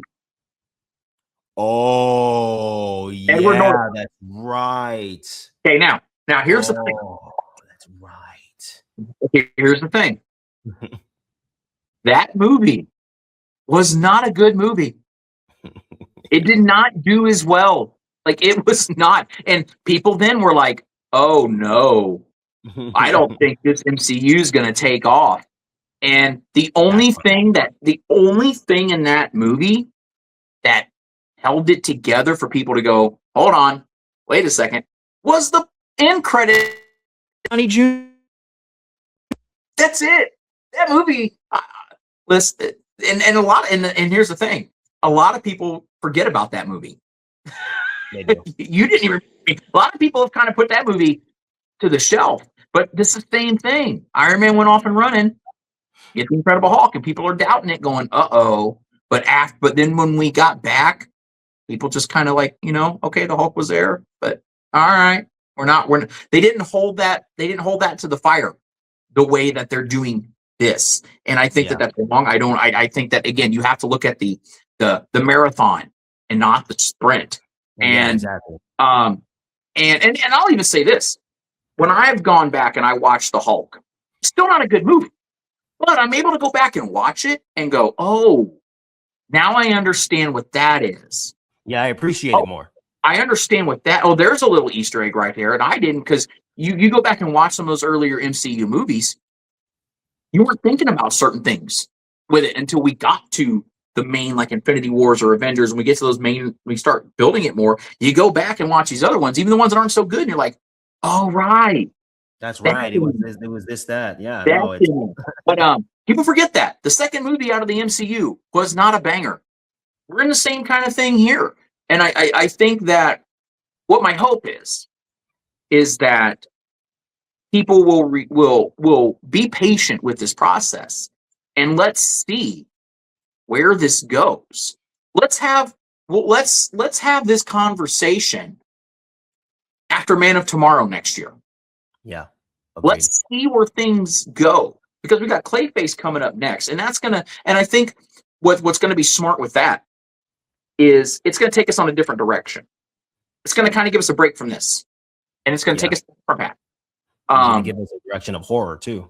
Yes, correct, absolutely. But all right, ladies and gentlemen, we are going to get into a very important subject here. Now that we've talked about Supergirl, and this is going to tie in with Supergirl, and I'm going to have Mr. Rob here lead this off, because I know this is something that is because of some of his recent social media dealings, and it's because of that it was because of some of the stuff he has dealt with on social media that we talked about making this an important thing to talk about. And we are going to discuss the toxic fan bases, and discussing when it comes to movies. And our main topic here, of course, is going to be the toxicity between the Snyderverse, and I believe that it's the Gunverse, but between the Snyder's DCEU and James Gunn's DCU. And we might touch on some just toxicity in cinema in general, but the main part of this is going to be between that, because that has been since Superman came out, or since it was announced that James Gunn was heading up DCU. It has been a nonstop, really just toxic level that is absolutely crazy to me. So, sir, at this time, please, and we're going to kind of bounce back and forth on some things, but please, floor is yours, my friend. Yeah, thank you, sir. And as you said, we're this is just our kind of like our final topic, so we won't really take much of your time, and I don't foresee this really taking that long. This is also going to kind of be like a PSA, you know. This is definitely, this is 1000%. Thank you for saying that. This is 1000% a PSA, because anyway, so as my esteemed colleague said, I do have a lot to say. Like, this is important to me because I like both universes. It is okay to like both universes. It's okay to not like one or the other, or both too. Who cares? One thing though that is just a stick in my craw is just the nonsensical hate for the sake of hating. There's this thing that has become popular, and I don't even know when exactly it started. I don't know why it started, but it is just so aggravating, and it's just genuinely shelling out hate for the attention for shelling out hate. Now, if you don't like something, that's fine. I've had many instances where I've had conversations with people and they've disagreed wholeheartedly with what I've said. They disagreed with my viewpoint, but they said, and I equally said, that I respect where you're coming from. Hey, that's your opinion. No harm, no foul. But I disagree with that because of this. And they gave me solid, valid reasons. And I was like, oh, wow, I didn't even think about it that way. And vice versa. They've been the same way. And like, you know what, man, I didn't even think about it that way either. Thank you for sharing that with me. Look at James and I. We disagree on a lot of things sometimes when you think about it, but we talk about it in a respectful way. We talk about it in the way it's supposed to be spoken about. That's what nerdy fandoms were built on. The fact that people were made fun of and we needed a safe space to talk about our agreements and disagreements, and whether or not you agree or disagree, it's fine. You know, we all love the same things, but we just agree or disagree on how it's handled. So I understand that the Snyderverse, when it came out, it was different. It was very different, and I was here for it. I might have disagreed with how some things went. Trust me. I mean, Batman versus Superman, Jesus, Lord have mercy. That was just, yeah, okay. But, and then the theatrical release of the Justice League was not good. The Snyder Cut, which was 4 hours long, gave you a little bit more in depth. So I liked it a lot more, and it became my favorite movie for a little bit when it first came out. But let's be real here. The Snyderverse was a little weird in a good way, but it was just different. You know, like Man of Steel was completely different than how a normal Superman movie is. But people liked it because of the different, you know, how different it was. Oh, you can't hear me?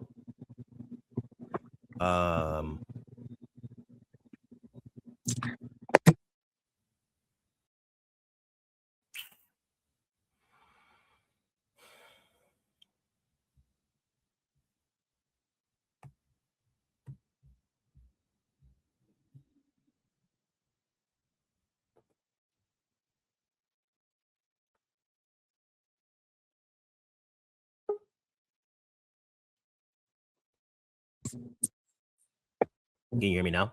I can hear you now. I don't know what happened. My phone, I had a phone call come in, and I had a phone call come in earlier, and it didn't do this. But this last phone call just muted everything. Yeah, that happens sometimes. Okay. Okay, please. Now I can hear you. We're all good. Go ahead, sir.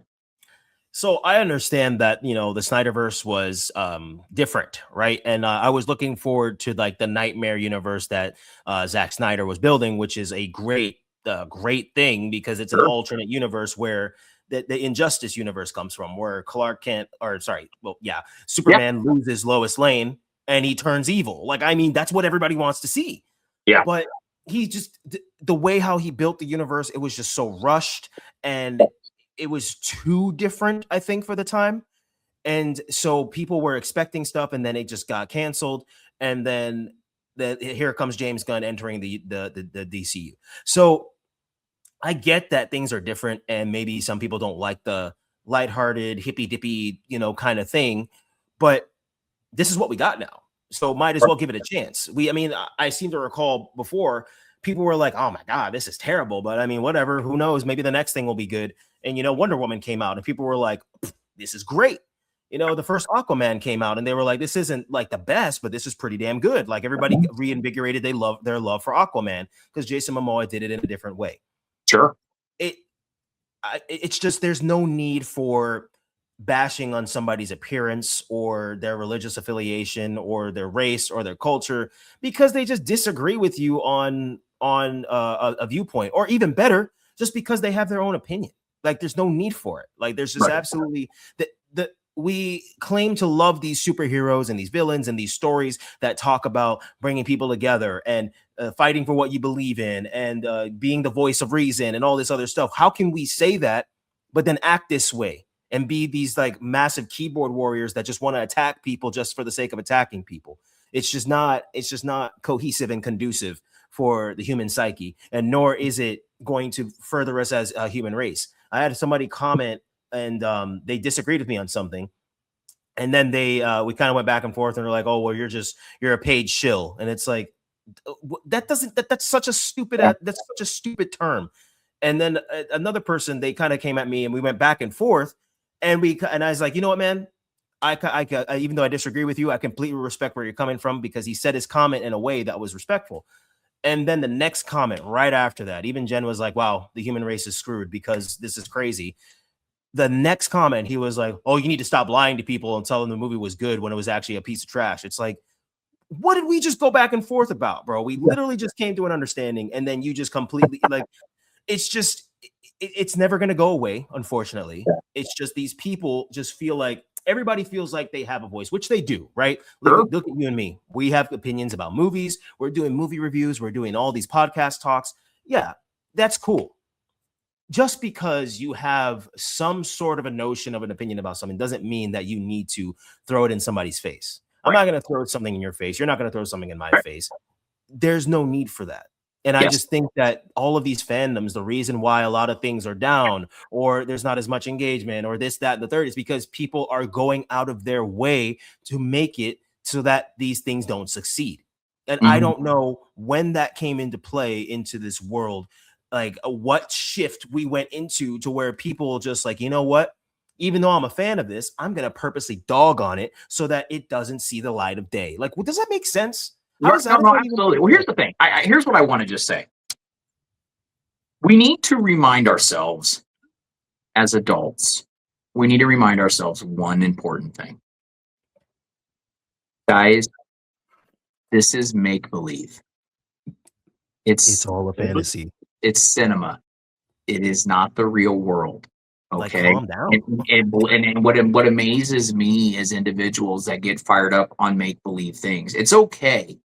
It's okay to be passionate about stuff you like. Yeah. It's perfect. There's nothing wrong with that in any type of way, shape, frame, or form. And it's okay to say you don't like something. But the problem is that we make other people feel bad, or we attack other people for liking something or having a different experience than you did with a movie. And I want people to keep this one thing in mind. For as much as we've sat here today and we've talked about this movie, and we have and Rob and I, we have things that we both like, we don't like. He has a different take on the movie than I do. And even as much as we deep dived the ending scene and we don't agree with the choice that they made for Kara to kill Krim, I want you guys all to think about one thing as you're bashing people, as you're criticizing people, as you are, I want you to think about one thing. Somewhere in this world, a little girl went to go see this movie.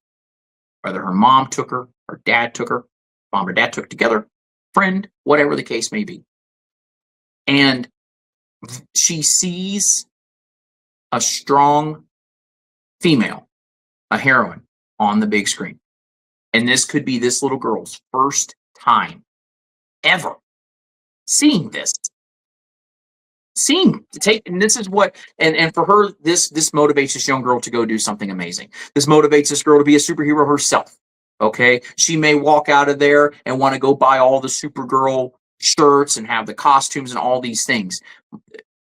And for individuals to go on there and trash this movie and trash movies in general the way they do and say that it's okay to say you don't like the movie. I'll be honest with you, it's okay to say a movie's trash.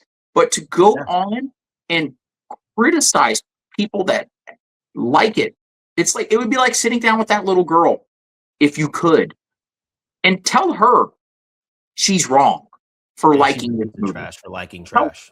Tell her that she's wrong for being inspired for seeing Supergirl. That she's seeing this really strong female on the big screen.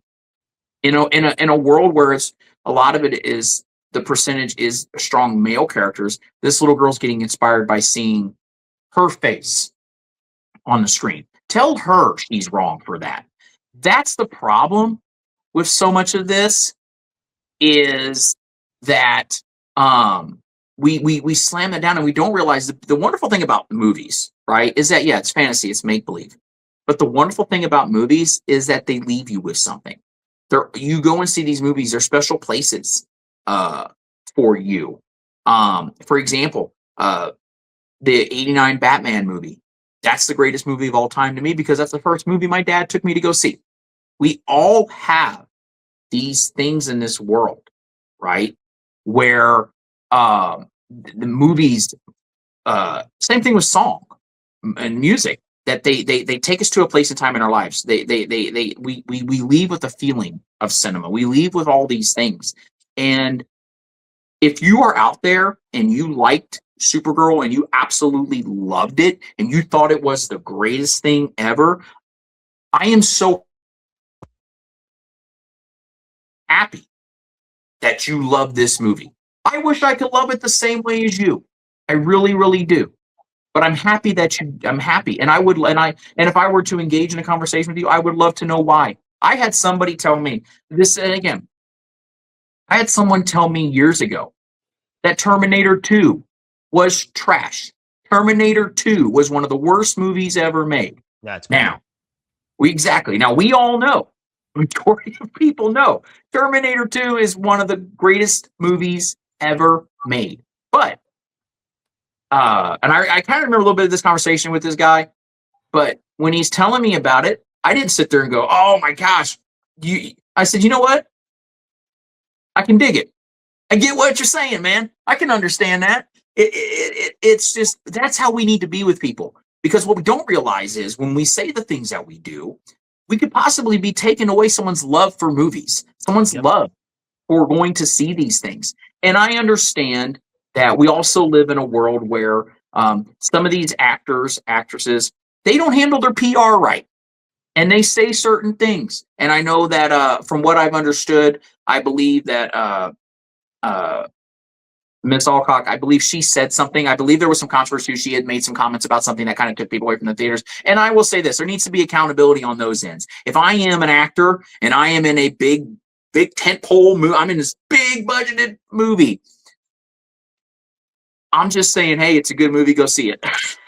Yeah. You know what I mean? I'm not getting myself in any, because a lot of these reporters and stuff, they bait that in. They bait it. Yeah, that's another thing. Want that. They want that soundbite. They want that click.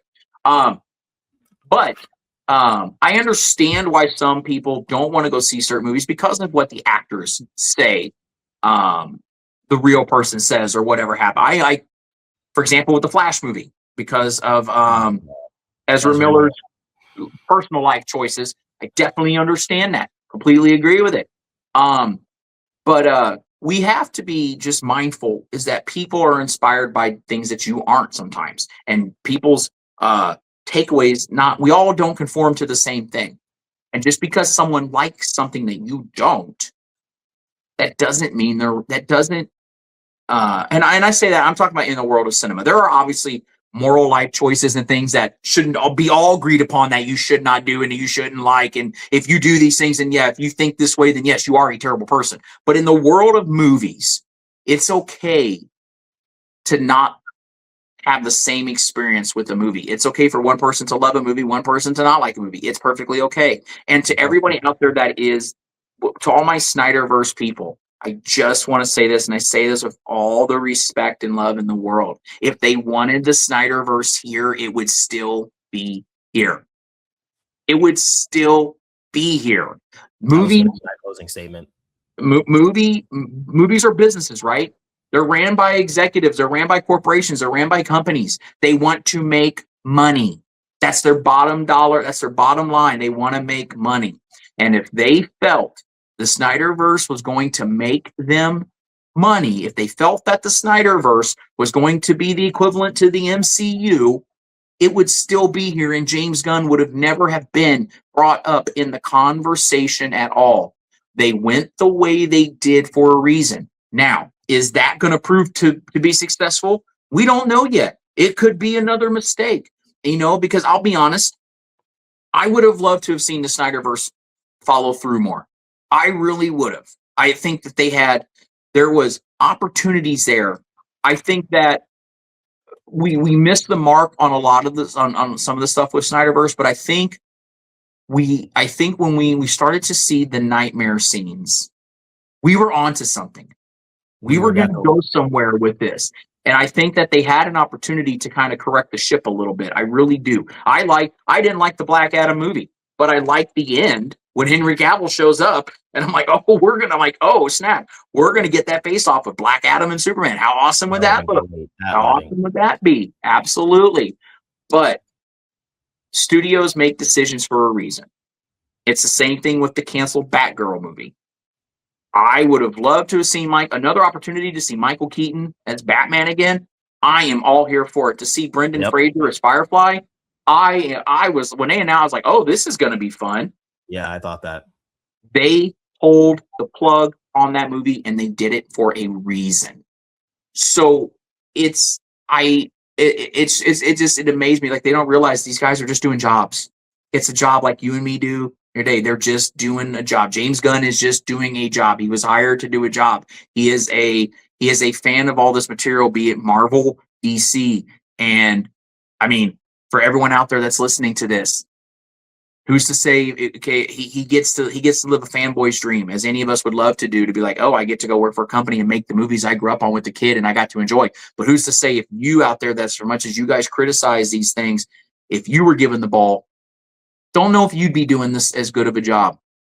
Okay, that's the thing about this universe, is everything is subjective. Everything, not everyone's going to like everything. If someone comes to me right now and says 1989 Batman is one of the worst Batman adaptations ever and Michael Keaton's terrible, good on you.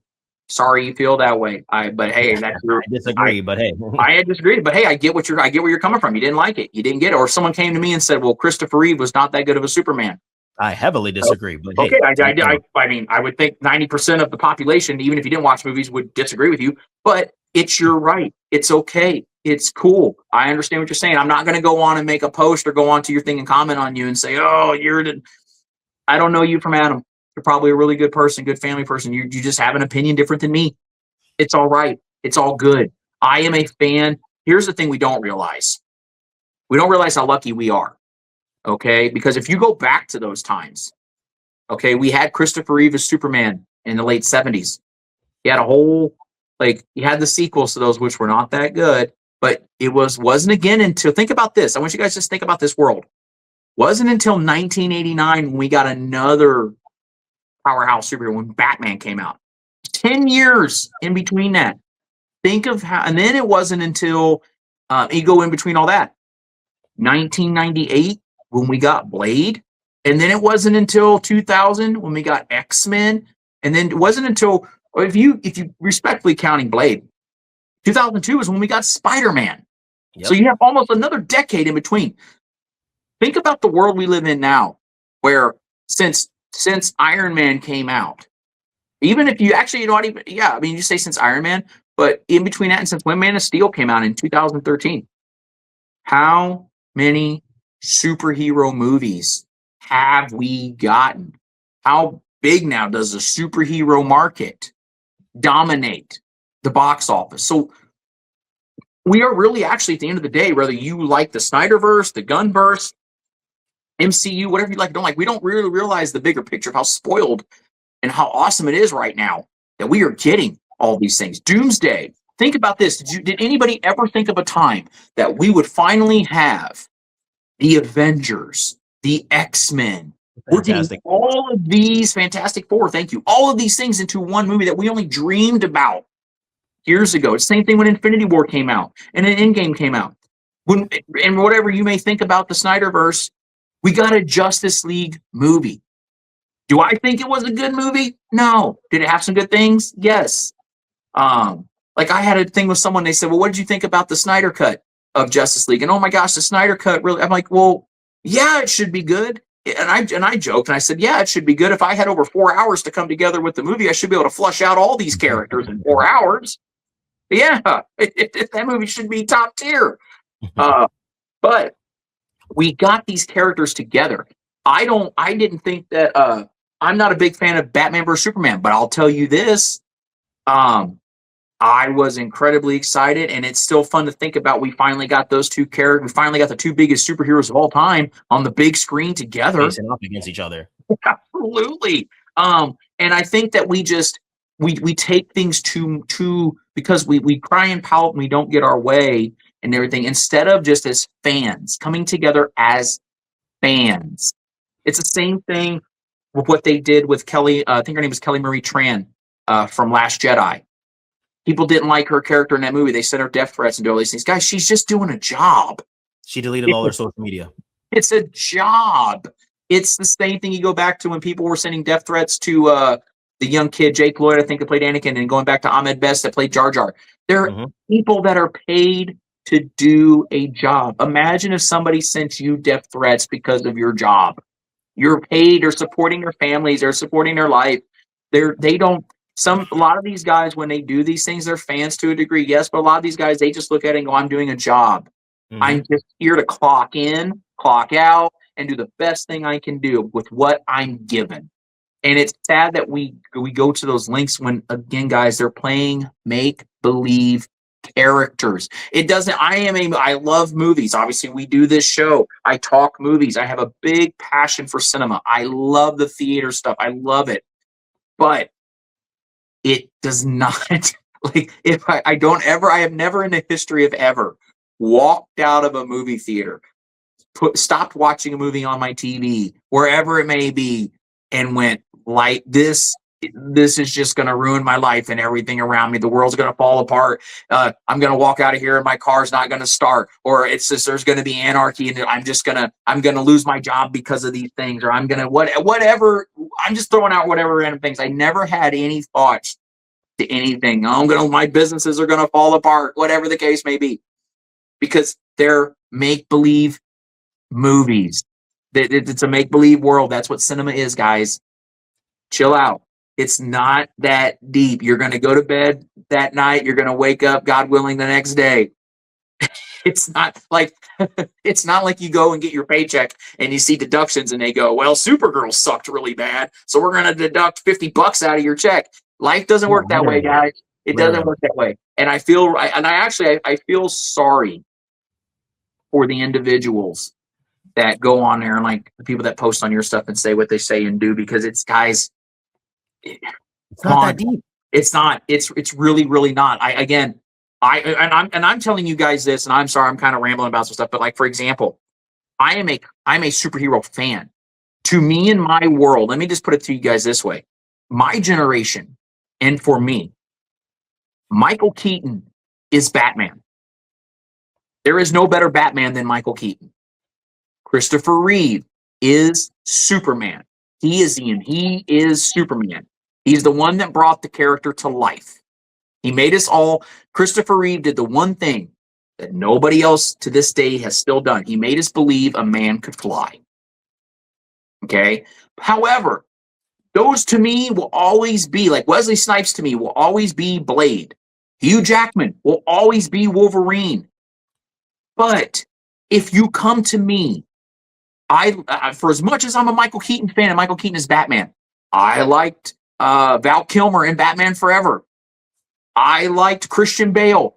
For as much as I'm a Michael Keaton fan and 89 Batman, The Dark Knight is The Dark Knight with Heath Ledger as the Joker is a cinema masterpiece. Beautiful. Absolutely amazing. Henry Cavill as Superman. I have a fun time watching him as Superman. He has a different version. It's a different take. Ben Affleck. For as much as Michael Keaton's Batman, Ben Affleck did a hell of a job. It's the same thing now. David Cornsweet. I had a fun time watching him. My point is, I don't ever go into these movies and go, well, it's not Michael Keaton. Well, it's not Christopher Reeve. I don't care. They're never going to be as. Listen, I hold those movies and hold those times and those actors dear to me. And I say, you know what, 89 Batman, there will never be another one like the 89 Batman. That's also because the place and time in life that those movies came out of and everything. But I'm also of the mind to say, I'm open as a superhero fan of all this material to say, show me what you got. Let's see what you're going to do with this character. Agreed. Let's see what's going to happen with this. For example, I did not like Supergirl, but I'm not going to go on Rob's page or anybody else's page if I saw someone and say, oh my gosh, this movie's great, I love it. I'm not going to go on there and go, well, you're a page shill, or you're this, or you're that, or you're wrong, or you're dumb for liking this movie. If you liked it, you walked out of it with a great experience, I'm happy that you did. And that's with any movie, period. I'm happy that you did. 1990 Ninja Turtles, 1991 TMNT2 are the best Turtles movies ever made. But if you If your turtle experience was Michael Bay's Ninja Turtles, I'm happy that you like those things. I don't care about them. I'm happy that you did. I'm very. I give you an example. 2016 Ghostbusters movie. I still to this day have never seen that movie, and I don't care to ever see that movie. And it's not because it's an all-female cast. They're all great. They're all hilarious. Melissa McCarthy's hilarious. It's because it doesn't have continuity to what came before it. In Ghostbusters to me, it's Americana. It's something that's very loved. But just because I don't have a desire to see that movie and I refuse to see that movie, if you come to me right now and you say 2016 Ghostbusters was amazing for me, I had a fun time, I think it's great. And I'm happy that you did. Because again, there's probably some young girl that went to that movie and said, Mom, it's not just for the boys. I can be a Ghostbuster too. That's what these movies are about, guys. People don't realize that. That's what cinema's about. It puts you for that 2 hours or that hour and a half or that 2 hours or that time you're in there. It's a break from reality, and it puts you in that world where you feel you can be any of these things. And sometimes we walk out of there thinking we can be these things. Okay. But at the end of the day, guys, it's a fantasy world that we go to escape reality. And the problem that I have is you guys take that and you make it reality. You treat it like it's life. You treat it like it is just the end all be all. That, oh my gosh, Supergirl. What saddens me even more is there are people that are just like, they scream for joy and are so happy that this movie's tanking in the box office. Like, I don't understand. Guys, here's very simple. If you don't like a movie, don't see it. Don't talk. Move on. Go find something else. Don't worry about it. It's not that deep. But sorry, that's my ramble on it, because I just can't understand. I don't understand grown adults getting fired up on a fantasy world. No, I agree. I don't understand. I agree with that. And to wrap this up, to sum up what he said, basically is the same. It's all make believe. Yes, this is some people's lives to work on these things, but it is all make believe. So you, as an adult man or woman, just completely decimating somebody's character because they liked the Supergirl movie, or because they liked X-Men 97 and you don't like animation, or they like Avatar The Last Airbender, or they like The Last Airbender live action series and you thought it was poppycock compared to the animated series. Who cares? Like, people like what they like and they don't like what they don't like. It's all about cohesion, and it's all about just having conversations. Yes. And with that note, we are done, folks. Thank you so much for joining us. We are done. So I think we have coming up, Rob and I are going to chat up if we're going to get something in between it. But it looks like our next big episode, because it's right around the corner, is going to be on Spider-Man.